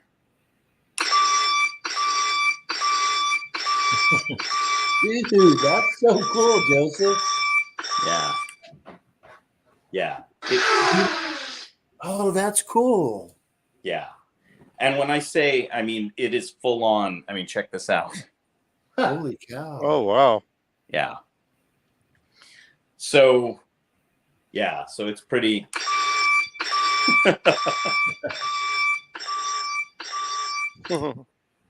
Yeah, I thought you guys would like that. So, yeah, it's pretty amazing the way he did everything. And honestly, at first I just got the time circuits, right? The thing that you put in you punch in the date and time. And hold on, let me put this down. I mean, you always are whipping up something, man. I just see my new time machine I got. It works. God. So yeah, when originally I just got the time circuits, and it was, I mean, it's amazing, right? Because it's got all the numbers, you know, everything's lit up, you know, this one tells you where you're going, and this one tells you where you are, and this one tells you where you were, and it has the keypad so you can punch in the dates. And what's really interesting, because it's in the instructions, and I know this is very off topic because I know everyone wants to hear about Star Wars, but no, this is cool. So if you remember when he's demonstrating this to Marty, he says, if you want to witness the birth of Christ, and he punches in the date. And then he said, if you want to see the signing of the Declaration, he punches in the date. But what you don't notice, because, you know, you're just following the story and you're looking at everything, he's not punching in the date for I think for Christmas, for the birth of Christ, he just punches in 1200. Yeah. And then for the Declaration of Independence, he just punches in 1776. So he doesn't punch in the entire date. So this guy programmed it so you can actually do that. You just put in 1776, it'll put July 4th, 1776 on the thing. Wow. You got a problem. I got a problem. I think we all do. I think so. Yeah, we're all. What was that, Collectors Anonymous? Yeah, dude, that is so freaking cool, man. I never knew about this. Well, let me tell you, when I got those time circuits and saw how amazing they were, I mean, right down to the hammered metal finish I said to myself, I don't know how long this guy's going to be around or how long he's going to be making this stuff. So I'm just going to buy everything. Wow. I mean, the only thing I didn't buy was he makes a sound module for the door for the DeLorean. So when you open the door, it makes the, the sound. Oh. Yeah. Does he have the flux capacitor thing too? So he makes all of the electronics, but he doesn't sell the housing. So you have to get the housing. So what I did was I have the Diamond Select one, which is like a real one. It's got the metal housing and the glass and everything, but the electronics in it aren't accurate. So what he sells is the board and the sound module and all the lights and everything. So I'm gutting my Diamond Select one and putting in the new electronics. And then it will work with the entire setup. That's another one of your projects. That's another one of the projects, yeah.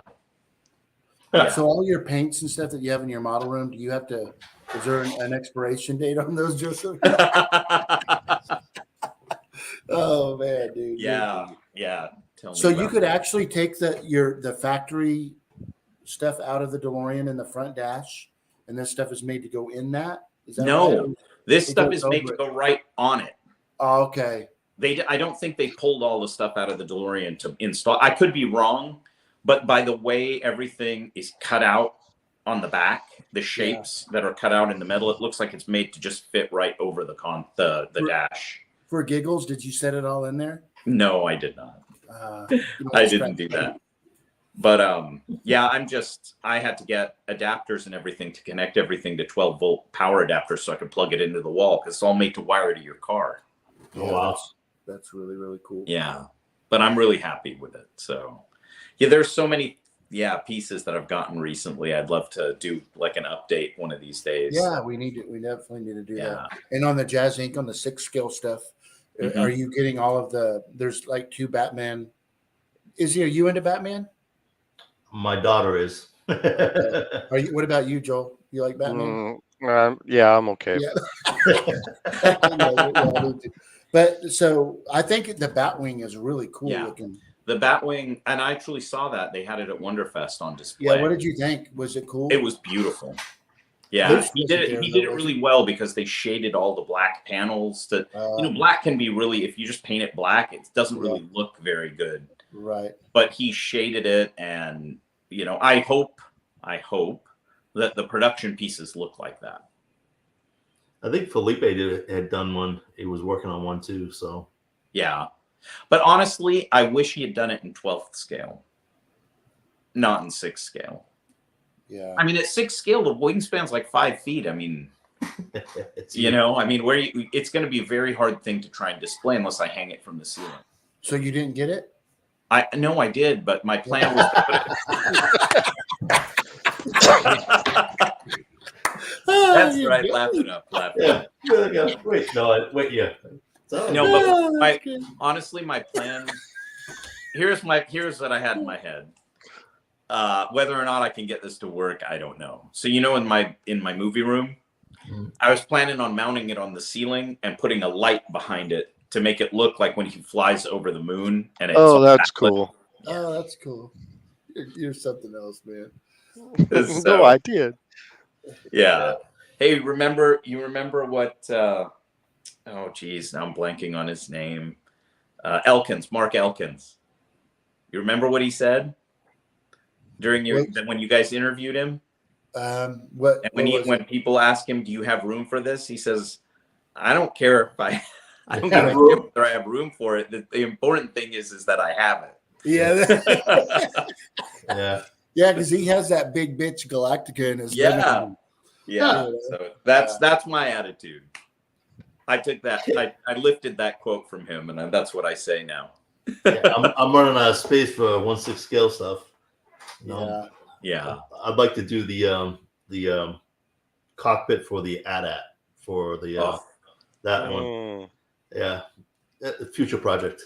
Yeah, that's next year's Collection Wars. Yeah. So Felipe was just saying that he's starting the canopy for the Batwing next week. Speaking of Felipe, he did that undercarriage of the AT-AT, right, Joe? Have you seen that? Yeah, where Luke uses the harpoon to go up. Yeah, it's got that little hatch opens and stuff. Who did the foot? Is it Felipe that has the foot? He did the foot. Yeah, he did. That's cool. I bet that thing's huge and up close. That's amazing. So, a couple of other things that I got recently that you guys might be interested in is I don't know. One of them Star Trek related. I just got this night before last. Izzy, did I ever tell you about? I'm just kidding, Joseph. I'm kidding. Sorry, go ahead. If you saw the Borg Queen from Star Trek First Contact, Factory Entertainment made the skull and the spine. Oh, cool. So actually, here let me see. Izzy, if I send you pictures on Facebook Messenger, can you show them? I'd be able to show you on the screen here. That's what I'm saying. Like this, yeah. Okay, hold on. Let me see if I can do that. I'll send you a couple of things. Izzy's not going to mess anything up. So I don't want to mess anything up. Yeah. By the way, if we all of a sudden get cut off, it's my fault. Yeah. I was going to ask Joseph if he got that Inbox Studio Bantha. No, I do not. I do not have that. I got it. It's giant. I can imagine. What is it? The Bantha from Inbox Studios. 6 scale? It's bigger than mine. Yeah, it's. I almost think it might be too big. I don't know. It's right here. Hold on. Yeah, let me see that. Are you happy with it, Joel? I know you'll tell me.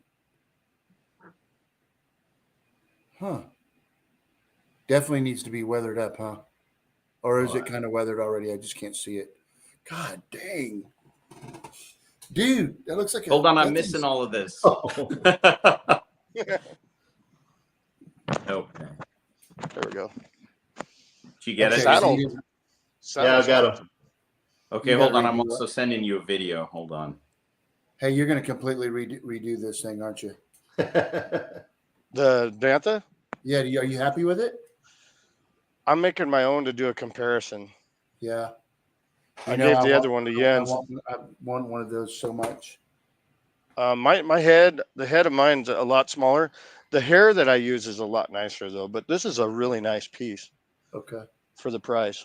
It looks like you Let me see. weather a lot more. All right. I love this. This is my. Wow. That's cool. Look at this. Cool. Let me put them up there. There you go. Oh wow. Yeah, that's badass. That is really cool. It's huge. It's big.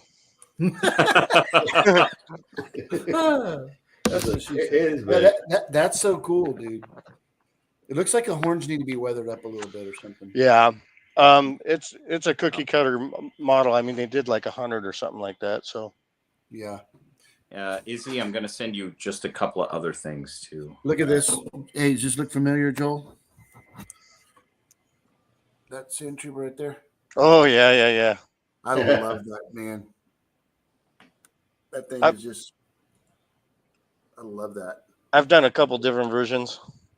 Yeah. Yeah, I love how you did that on the rocks and jumping off the rocks. Yeah, that thing's really cool. Yeah, that's so cool. Joseph, you're disappearing on us. Sorry, well, I'm sending you these pictures here. Okay, check these out. Wait, right. Are you able to show these before I'm sending all this stuff to you? Yeah, I'll show it. I don't know if you guys can see this. Oh, you can't show it on the screen. Oh no, yeah, that's badass. Yeah, no, that's okay. That's badass. Yeah, that's pretty incredible. If you go through the. Yeah, let me go back to it. So you have this one, that one. Yeah, so that's the whole thing, top to bottom. It's like 3 feet high because it's got the entire spine, and the spine lights up. And then that is cool. Yeah. You have that now or no? Yeah, I have it set up. Jeez. Huh. That's neat. That's the signature black, right? It's signed by Alice Krieg, who is the woman who played the character. Huh. Yeah, they only make 250 of them. And it's a beautiful piece. So yeah, there are a couple of great finds recently I'm really happy with. So that's really cool seeing that Bantha, Joel. That's really... I'll do a comparison with one of mine that I get done, but yeah. Is that the one, Joel? Is that the one from is he in France? No, it's like Taiwan or Singapore or something like that. Oh, okay. I think they're called Inbox Studio. The first one I got was the Blurg. He's the guy who did the Blurg. Okay, never mind. Yeah, Joseph, you got the Blurg one from him. I got the Blurg. No, the Bantha I'm thinking of is one that I saw on Facebook, and I think the guy's in France. He made it for himself. I think that's the Inbox is a different one. Mine would be considerably. It's actually a lot smaller, but the one that I gave Jens, I mean, it's a pretty good size. I mean, you've seen the picture. Well, you've seen it. Yeah, maybe you didn't. I saw it. Oh yeah. I mean, I wanted one of those, but it's just I can't afford the space. It's just I have to be really conscious of that now, even though it doesn't sound. Whatever, Joseph. Let nobody. They're doing a Wampa too, and I haven't pulled the trigger on that, but I like the one I got. Yeah. I like the one I have too. Yeah, I still haven't sent my brand new one. He just got a shampoo, He's all cleaned up. I need to. Oh. And there's gonna definitely be lots of stuff coming up. We should do another collection tour here soon. Yeah. Have you got your room all set up, or is it all boxed out still? No boxes, but still not set up because I'm doing the theater room right now. And I'm waiting for the furniture to come in. And I've been talking to Michael about I've been trying to do some build outs for display purposes. And I just can't. I mean, the construction industry now is just absurd. Yeah. I can't get anybody to do anything. And if I can, they're giving me the kind of the FU prices. Really? The asshole tax? Yeah. Oh no, I mean it's absurd. I mean, there's a company I contacted to do the central display space for all the studio ships, and they do exactly what I want, right? And then she's like, they're in Quebec, and she's like, yeah, it'll be $85,000 for the case and another 15,000 for the 2 technicians to come and set it up. And I was like, excuse me? Yeah, like, wow. Yeah, $100,000 for a display case. I was like, yeah, no, that's not going to happen. Hey, you hear that, Scott? This cabinet maker. Listen, Scott. Just since we're talking, I'm going to go mobile. Hang on. So Joseph and I, and since we're here, we talked about Joseph doing something similar, different, but similar to how these boxes, these hex, and these hex, what do you call this, Joseph? That's an octagon. Yeah, octagon piece. So like over here, but obviously they would be like looking at that it would be deeper, right? Because these right here are approximately 2 feet, a little bit deeper than 2 feet. Mm-hmm. And then, but yours would be they'd be what, 4 feet? Mine would be 4 feet. Width. Yeah, 4 feet in width. And or, then depth. No, depth. Yes, they would be 6 feet wide. Well, I needed 18 feet wide, but I was thinking about doing 3 of those, each 6 feet wide. So it'd be exactly. So, but it just gives I mean, basically, this would be the easiest thing in the world to build. And I know that Michael, Scott's looking at it probably right now and saying the same thing, you know? Michael, but is that a standalone cabinet? Like, could you move it away from the wall, or is it supported by the wall? It's connected to the wall, yeah. Right. So what I would ask Scott is the top part that's going across there, that's either connected to your ceiling or connected to your wall, the one that has the lights. How much weight could that support in that structure? Right now, it's not. Listen, Joseph, when you're looking at look at the one over there by the art tube. Yeah. You see the top. Remember what we were talking about building on the top connection and on the bottom where it looks like it has, kind of like gives it a floating effect. Correct. That right there is a lot of your strength. Right, but I guess what I'm saying is that the span that's going across the top there, right? Yeah. It's not supported. Yours is supported on the back by the wall. Right. But the question is whether or not it could support weight if I wanted to put tension wires between the top and the bottom of that thing. Yeah. I don't know how much the span could hold if you're pulling. Oh, you can't see me, but if you're, if something's pulling down from the top of that, that's all. So like you've got this thing here and I was going to run cables, right? And if something is pulling down on that from the top and it has no support, I don't know how much weight it can hold before flexing. I guess it depends on the material too. Yeah.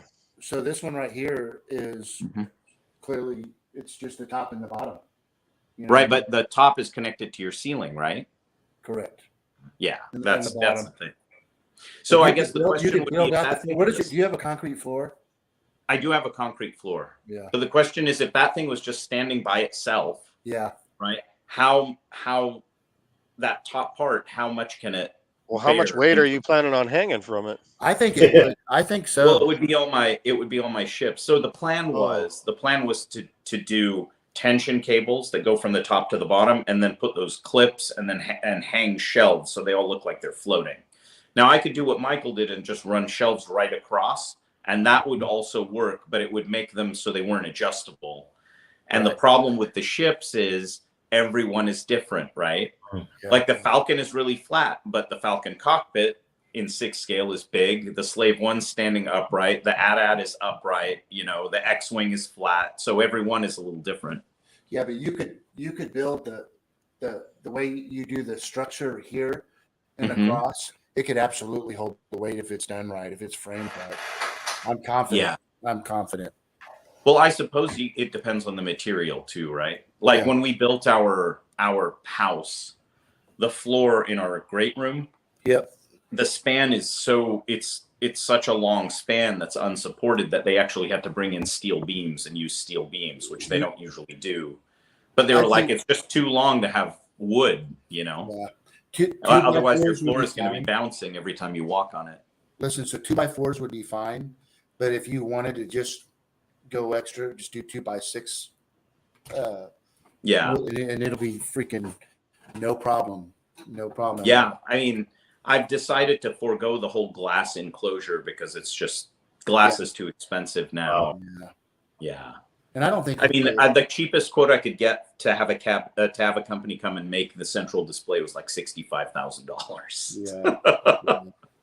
It's well, the problem is everybody's so busy that they don't need the work, and they certainly don't need something that they've never done before. So they just give you a price that's so astronomical. You either say yes and they make a ton of money, or you say no and it's no skin off their back because they just move on to the next customer. Yeah. Wait till the bubble pops. Well, that's what I'm gonna do. But Michael's got the hookup. He's got all those guys down in Texas that he knows that do the work for him, and I need Michael and all his guys to come up here. I told him I would absolutely help him with that, but he would have to leave for a week because you guys don't know Joseph on that side. But I mean, if you walk in his house with your shoes on, he's gonna lose his shit. So can you imagine me carrying 2x6 by 12 down his nervous freaking breakdown. So but don't worry about that. Oh shit. Oh shit. You can imagine what it was like when they were building our house. The contractor was just like, I would see him do stuff and he's like, oh, don't worry, that'll get fixed. It gets fixed in the end, don't worry about it. And I'm just like, spackle. I mean, it would give him, seriously, he would have ulcers.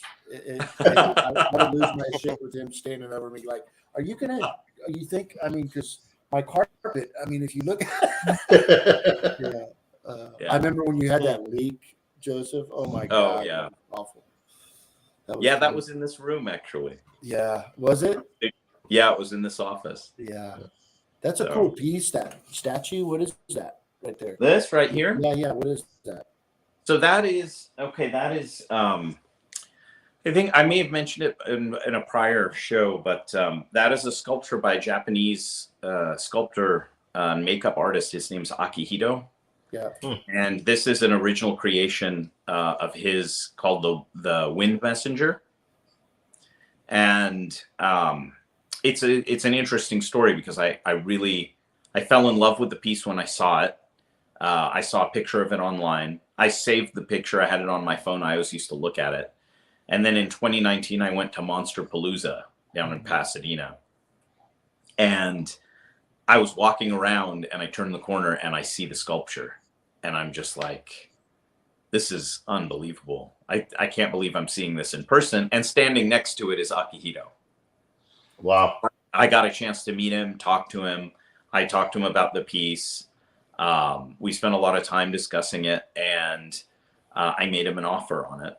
And I told him, I said, look, I don't know if it's something you'd ever want to sell, but I mean, I love the piece. And my plan was to get it and bring it home as a surprise for my wife, because, we had just built our house and I wanted to put it like in the living room in a glass case and all of that. And when it finally arrived, she was like, she didn't know about it. And I kind of unboxed it and showed it to her. And she was like, are you crazy? Because that's going to give me nightmares. Yeah. She goes, you can put it downstairs with the rest of your stuff. And it was I was so disappointed, but at the same time, now it's here in my office and I get to look at it all the time. So I'm really happy. Yeah, it's a beautiful piece. Look what I bought you. I really wanted this. That's hilarious. Hey, Joseph, right. Denise she's watching the show and she's telling me to talk to you about the plexiglass and we talked about all the plexi and stuff. Mm-hmm. But definitely in your setup, you would absolutely need to use glass. I know. Well, the thing is, everything else in the room is glass. Yeah. And when I think about it, it's unbelievable because all my shelving is covered in glass sliders and they're all 7 feet tall, 4 feet wide. And there's probably, let's see, there's 8, 12, 15, 16, 17. I have 17 of those panels in the room. And they cost a total of $8,000 at the time. Now, there's no way. And that was $8,000 installed. Wow. With all the tracks and sliders and everything. Yeah, I wish I could do that now. I should have had everything done at the time. But I just didn't know what I was going to do. So That's really anyway, cool. yeah. Very, very cool. Yeah. So I didn't know. I thought you were at your. I didn't know you were at your house. Just I was like, that's surely not your dad's stuff in the background. No, this is my office. So it's a little different. I can show you some of the stuff if you guys Is want that to see Pac-Man up there on the top left? it. It is. Yeah. It is Pac-Man. Yeah. So all the stuff I have in here are just things that are interesting to me or were given to me as gifts or things that mean something to me, I guess. Here, let me. You guys are all smiling. You must be reading comments that I can't see. I'm making sure Izzy's good on time because I know it's now 12. Midnight, yeah. Oh, okay. Hold on. Let me. You gonna turn into a pumpkin? Dude. Okay, here. Let me. Joel, are you a big drinker or no? I drink, yeah, but I'm not a big drinker. Yeah, cool. Why? Okay, can you guys? I was just curious. I'm gonna. There you go. Boom. What saber is that? So this is actually a custom that was made by Saberforge, and it's their own design. My wife gave this to me as a gift for Christmas one year. It's the first custom saber I ever got. So I love it. And I had the plaque made, and the base was made by Max Replicas in Germany. These are some models that I built because I'm a radiologist, and this is a gummy bear and a balloon dog, but it's their skeletal structures inside. And then that's a Pac-Man. This is actually really interesting. Do you know what aerogel is? Yeah. That's a chunk of aerogel. It's supposed to be really, really light and really, really strong. Yeah. So this is actually a piece off of the aerogel that was used to insulate the Mars Pathfinder. Wow. So I had a friend who worked at JPL, and so he was responsible for insulating some of the parts of the rover, and he kept some, and he broke me off a chunk and gave it to me as a gift. Wow, that's cool. Yeah, this is some more anatomic. That's pretty eerie, bro. I'm not gonna. That's kind of weird shit right there, dude. I don't know. I don't want to see Bugs Bunny's skeletons, dude. Do you know what this is? Twilight Zone. It looks like a Gamorrean guard. No, it's from Star Trek. That's the Twilight Zone. Oh no, Twilight Zone. It's from Twilight Zone. Oh, cool. Yep. So this is actually, so it's not exactly from Twilight Zone. So this is from the episode Eye of the Beholder. And so there's a guy, his name is, what's his name? Frank. I can't remember now. I'm blanking. Anyway, he thought it would be because those characters are what is considered beautiful in that episode. He made like a Venus de Milo out of that character. And then these are from the, Lovecraft. There's the Cthulhu. Mm-hmm. These were sculpted by my friend Randy Bowen. Oh, very cool. Yeah. I think Joseph, the Twilight Zone, the writers of that movie, that TV show, they were fantastic. Brilliant. Oh, yeah. This is awesome. This is a Nixie clock. Are you guys familiar with that? No. So these Nixie tubes are what were used in like old, computerized equipment back before they had digital displays. Right. I remember. And so these, especially in Russia, in the Soviet Union, this is what they used in all their equipment. So these are the tubes have all the numbers inside the tube, right, in wire, and then whatever one the current is running through glows and displays the number. And so this is a clock with made out of those tubes. This is a slow dance frame. I don't know if you guys have you ever heard of that? No, I haven't. So I don't know if this will work here because of the way the lighting is and the way the phone registers everything, but can you see that? Holy crap. That's cool. Yeah. So basically these are actually moving a lot faster, but because of the way the light in the frame interacts with the, the frequency, the vibration of the feathers, it makes it look like it's moving in slow motion, but they're actually, they're real. Yeah. That's cool, Joseph. Damn. Yeah. And then these are some Strawn Beasts that were 3D printed pieces. Here's just some interesting metallic puzzles and shapes and some other, gifts. This was, here, you might enjoy this. These were given to me by a friend of mine in New York because she knew I loved Asian art. And it wasn't until I took them home and I took them out and started looking closely. These are all pornographic. Oh, that's hilarious. Yeah, so that's pretty cool. This is a smart bomb. This is just some old pieces from some older movies. There's Maria. That's one of those. Let me see. I don't know if the batteries are in it, but oh,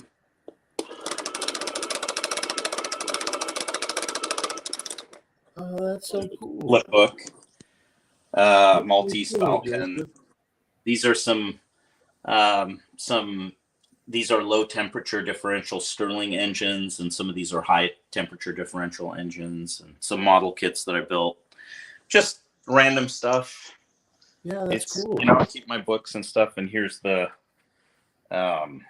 sculpture from Akihito. Hey, Joseph, have you read every one of those books? I'm sure. Yeah. This is a bomb that a friend of mine built out of some vacuum tubes, and this is a like a dragonfly mechanical model that I built from a kit. Wow. Yeah, it's just a bunch of random stuff that I like the samurai swords. Oh yeah, those are beautiful. I have a fascination with Asian art, Japanese art and culture, and it's Anyway, okay. Yeah, that's really cool, man. Thanks for showing us that. Yeah, of course. Yeah, you guys don't really see this part of the room very much, so yeah, no. Yeah. Yeah. Go. Yeah, when I see that Pac-Man thing, I'm going to be building an arcade in Denise and the restaurant that we're building. We're going to have an arcade in there that's going to have Pac-Man and Galaga and a couple of games. Strong Defender. You know what? I know, right? I'm gonna. The vote's gonna be out there, So, but it's gonna be cool. Yeah, I built one of those. Was it MAME multi-arcade machine emulators? Yeah, I've got. So it's just the one arcade, but it has all the games on it. So is it a big life size one? Yep. Yeah, so I have one of those the little table ones in the theater room that has that. Yeah. It's got Star Wars on it, but it has Pac-Man, Galaga. Hey, I have a question, Izzy, on those video games. So obviously I know you can buy 80s nostalgia games from the past, but do they have like commercial grade ones that you can get still that were like if you have a bunch of kids in there and everything that they're not going to break down or? Yeah, they do. I know this. Here in Maryland, there's a place in Gaithersburg it's like 30 miles from me that actually does repairs and sells arcades. So I'm sure there's probably one by. Are they old school or are they reproduction? Yep. No, they're old school. They take out the old boards and they try to find parts that burn out on this one. They use that one. That's badass. So yeah. But those boards, they can be expensive depending on which ones they are. But for the most part, I mean, they're like 128K memory on those things. Not much at all. But they're just giant boards. Man, it's crazy that the people that collect video games out there. I mean, remember that guy that we had on the show? He did my what is it? The chess table from the Falcon. The dark table, and he's building these little teeny video games like this, and you can play them. Teeny quarters, it's crazy. They make those in 6 scale. Yeah, that's right. Yeah, you 6 scale. Yeah, you can buy them. There's a company out there that makes them, and they do all the games, all the old games, Pac-Man, and they're realistic too. Spy Hunter, and all those. Yeah, it's crazy. Yeah, there's not a lot of memory on those things. That's why they can get them in that. Yeah, get them in there now. They got all days.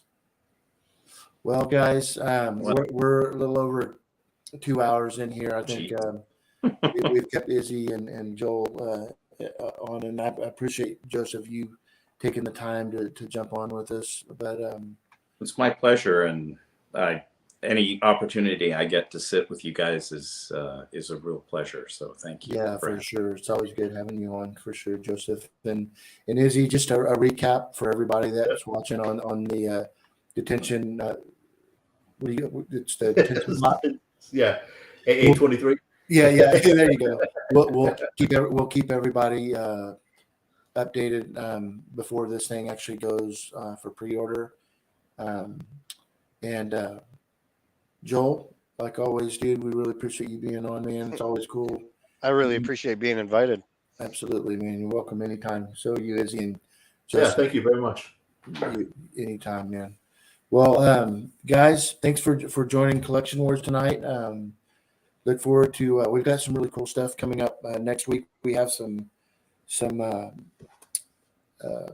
industry guests from the vintage era. We're talking to the guy that created the early bird, actually, that is said that he would be happy to be on the show. So it'd be really cool listening to the story of how the early bird was created by this guy and what was involved in it and stuff. And I want to say thanks to Jeff for finding him and bringing him out. So be a fun show to have him on. Hopefully we'll be doing that next week, if not the weekend after that. So questions, anybody? Joseph? No, I'm just looking forward to seeing all the amazing stuff that you guys are going to make here in the coming months and years. Oh, yeah. So keep it coming. It's always just such a pleasure to see it. Sounds good. Thanks. All right, so you know how to get us out of here? That's what I was asking you. I was like, how do I get out of this thing? Okay. We're going to be here for another 3 hours. We'll be here another 20 minutes watching the tech thing. This is hilarious. I hope Gabe is coming back soon. Yeah. Help. No, I think on the top of the screen is where you can exit out. So if we suddenly go blank, hang on. Oh, that's funny. I'm sorry, Izzy. I missed that. Hang on 1 second. Yeah. He'd be like, yeah, hey. Hang on. I texted him, try to be slick about it, but no. He's like, hey, how do I get out of here? Hang on 1 second. Too funny. You know what's a sad day is when we've been doing the show for 1.5 years and you think I'd know a little something by now, but I believe me when I say I am not. Scott's saying it's on the top of the screen. Yeah. So we go. Hey, thanks for joining us, guys. Love y'all. Yep. Yeah, exactly. If I end up shutting that stuff off here, so. Yeah, no, can't figure that out. Be like, oh wait, hold on a second. He's gonna have to go back. Gabe's gonna have to go back and edit this whole thing. You're like, yeah, hey, having issues? Okay. Leave the studio. That's funny. So, hey, Joseph, got any ideas on how to get us out of here or no? be like, Look for something that says end stream. No, mine says leave the audio, leave the studio. That's at the bottom, though, right? Yeah, yep. He said Yeah, top no, right. on the top. I remember he said it's on the top. No, I have banners, brand, and private chat for mine. So, well, hey, let's just hang out. So, we'll hang out until we can figure this out. I'll be figuring this thing out as I go along over here. Well, if we all left the chat, left the stream, what would happen? That's would true. The viewers would they just be left looking? It'll be just me. It'll be just me. Like, hold on a second. Yeah, I have all these cinema layouts and so on. So this is going to be on our reel of bloopers. Like, hey, hold on a second. Control E. Yeah, it goes. Hey, I love you guys. If I lose y'all, too funny. No, maybe the goalpost. Thanks a lot, buddy. Yeah, I do know how to go on that way, Yeah, exactly. So okay, hey, so let's. I don't know if it says, yeah, if you want to leave the broadcast, I can leave the broadcast, and I'll leave it up to you after that. Okay. Well, I think that way I'm not in it anymore. If we all just leave, okay, then I guess it'll just be a black screen, or will it end? Well, then the viewers can just look into the black screen and just fantasize. Okay, well, I'm gonna take the first step, and I'm gonna leave. All right, Joseph. Okay. Hi, Justin. Hey, Great to see you guys. Thanks again for having me on. Absolutely. We'll talk soon. Man. Okay. Yeah, if we're still on, 3:30. You're like, exactly. You're like, oh my god. So we're not going to be able to talk. Okay, there you go. There, he's gone. All right, Joel, All right. go ahead. You can hang up, dude. All right, later. Hey, we'll talk soon, Joel. Yep, he just hit the leave studio. Boom. 1, 2, 3. How many Okay. guys does it take to turn off the chat? Hey, it's real quick, though, man. Thanks for everything, bro. Hey, no problem, man. Thank you. Okay. Yeah, maybe I should have asked Gabe before he left. Yeah, no, it's okay. All good. All good. Yeah, mine here just says quick, and you want to leave the broadcast. I don't know if you have that same option or not, but no. So, yeah, see what happens, and I'll stay. If not, we'll see you. all right. Let's All see. right, brother. Thanks. Iz. All right. Bye. All right, so I'm still alive. How you guys doing? I'll stay on and hang out with y'all. Yeah, I think Gabe's getting Gabe's not a drinker, so he's not getting lit. I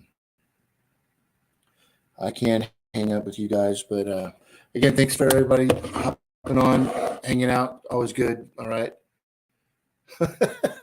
Scott, thanks, buddy. Far from Death Star. Janine, always. And we'll talk to you guys on the next one. I'm out. See y'all.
Hey, thank you. I appreciate that.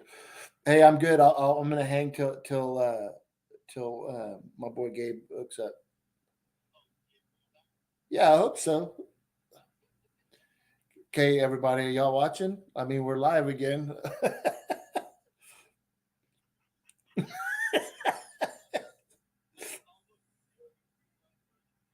Oh, there's my okay. There we got Scott back.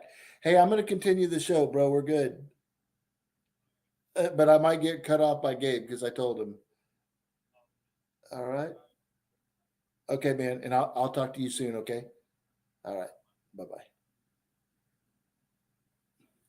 Hey guys, so look, if I might have like 3 of you guys watching, I want to show y'all some of the things that I just got. If y'all are into the studio models or not, but I thought I'd take the time because I haven't done any videos on this stuff, and I've been wanting to do them. But since we're all on, I'll just show you guys. If y'all want to check it out, hang with me. Let me show y'all.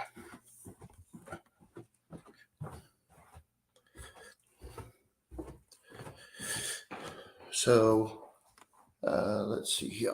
Let's go out into the shop. And we have had record heat here. Everybody remembers this big bad boy, right? So let me show y'all something. Hang on a sec. So here's a couple of new pieces that I just picked up, which are the studio scale Viper. This is called the antique right here. Lights up. It's pretty badass. Everybody recognizes the original Viper. Isn't that cool? I want to show y'all. This is pretty neat. So if y'all didn't see my Instagram, I just picked up this cool piece here. Hang on. Which is the studio scale probe droid. This thing's badass. You guys, can y'all see that? Check this out.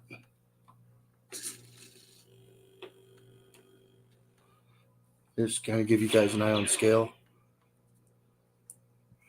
Watch this thing.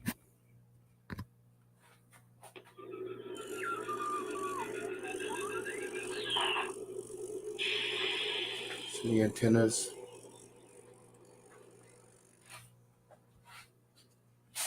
And behind it, you guys can see the life-size head that I'm working on too.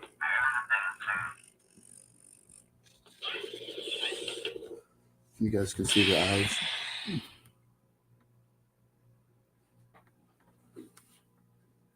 So this one I'm going to mount in the...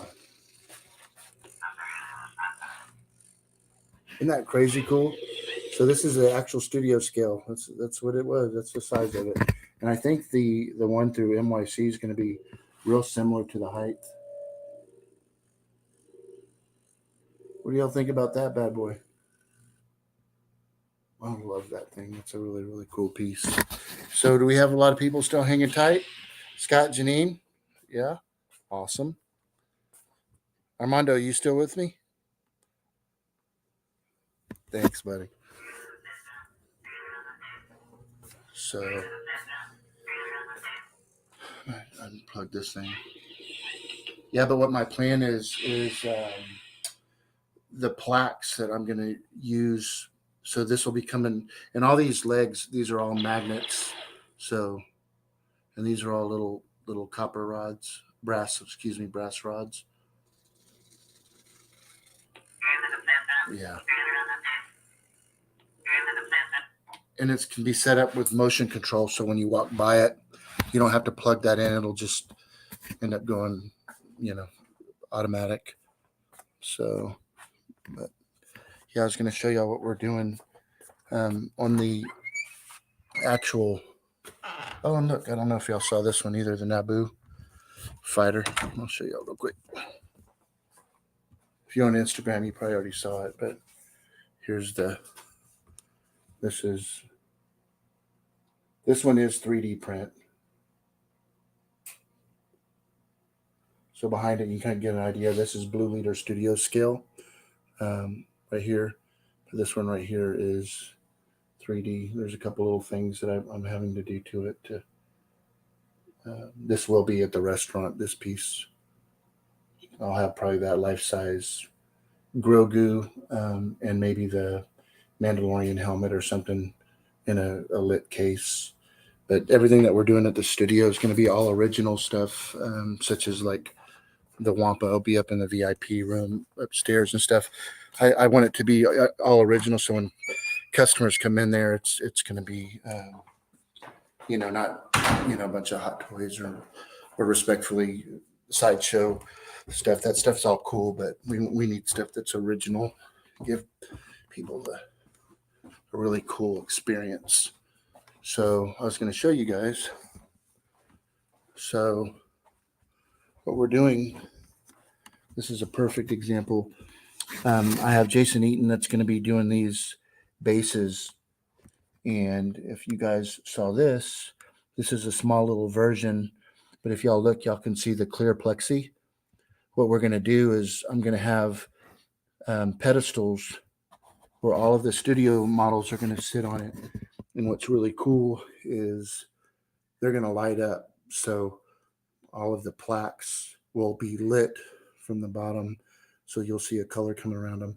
And also, like the probe droid, it'll be coming off the wall. And it'll be a plaque like this with the pan of ice coming off of it. And then it'll also have lights. So that's going to be really, really cool.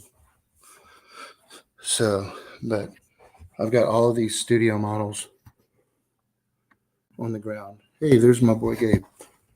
And we're doing the same right. I heard.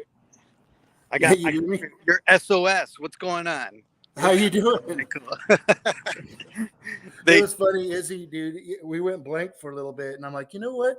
Take me back on. I'm gonna talk to the guys. So I've got we've got like 3 or 4 people watching us right now. So yeah, I was just showing some of the newer stuff. Well, we're just leaving the event right now. Good. We're leaving the event right now, so my service is gonna be a little rough. So just let me know if you need me to. I probably won't be able to jump on. Good. I was just showing some of the guys and gal the some of the studio stuff that I just received and hadn't shown yet on video. So good. Yeah. So we can say goodnight, but there's 24 people. Hey, that's a lot of people watching still. There's 27 and thank you people. Guys too. Yeah. That was a good show tonight. Always, man. It's really crazy seeing some of these stuff that, the 6 scale is really, really cool. So cool. Well, yeah. I've just been. What's that? I know. I felt my phone vibrate, and then I saw that I missed a phone call from you and text. I was like, oh no. I thought yeah. I was like, you're stranded, Michael. Let me go help my buddy out. Yeah, my boy. Yeah, I was just talking to him about like how we're going to be doing the studio scale room and how we're doing these the bottom stands and how we're going to do all the lighting for them and everything. So all is good, but yeah, I appreciate everybody hanging out with me but yeah, it was fun just now. I showed him the probe droid and stuff, the studio probe droid. Yeah, so. Cool. Well, listen, Gabe, you be careful. You be careful on the road, and guys, Gabe and I will be back on next Saturday. We'll see you guys soon. Yeah, let's end this. Let's end this the right way. Let me put the out. Sounds good, dude. All right, see you guys. Hey, good night, everybody. You're all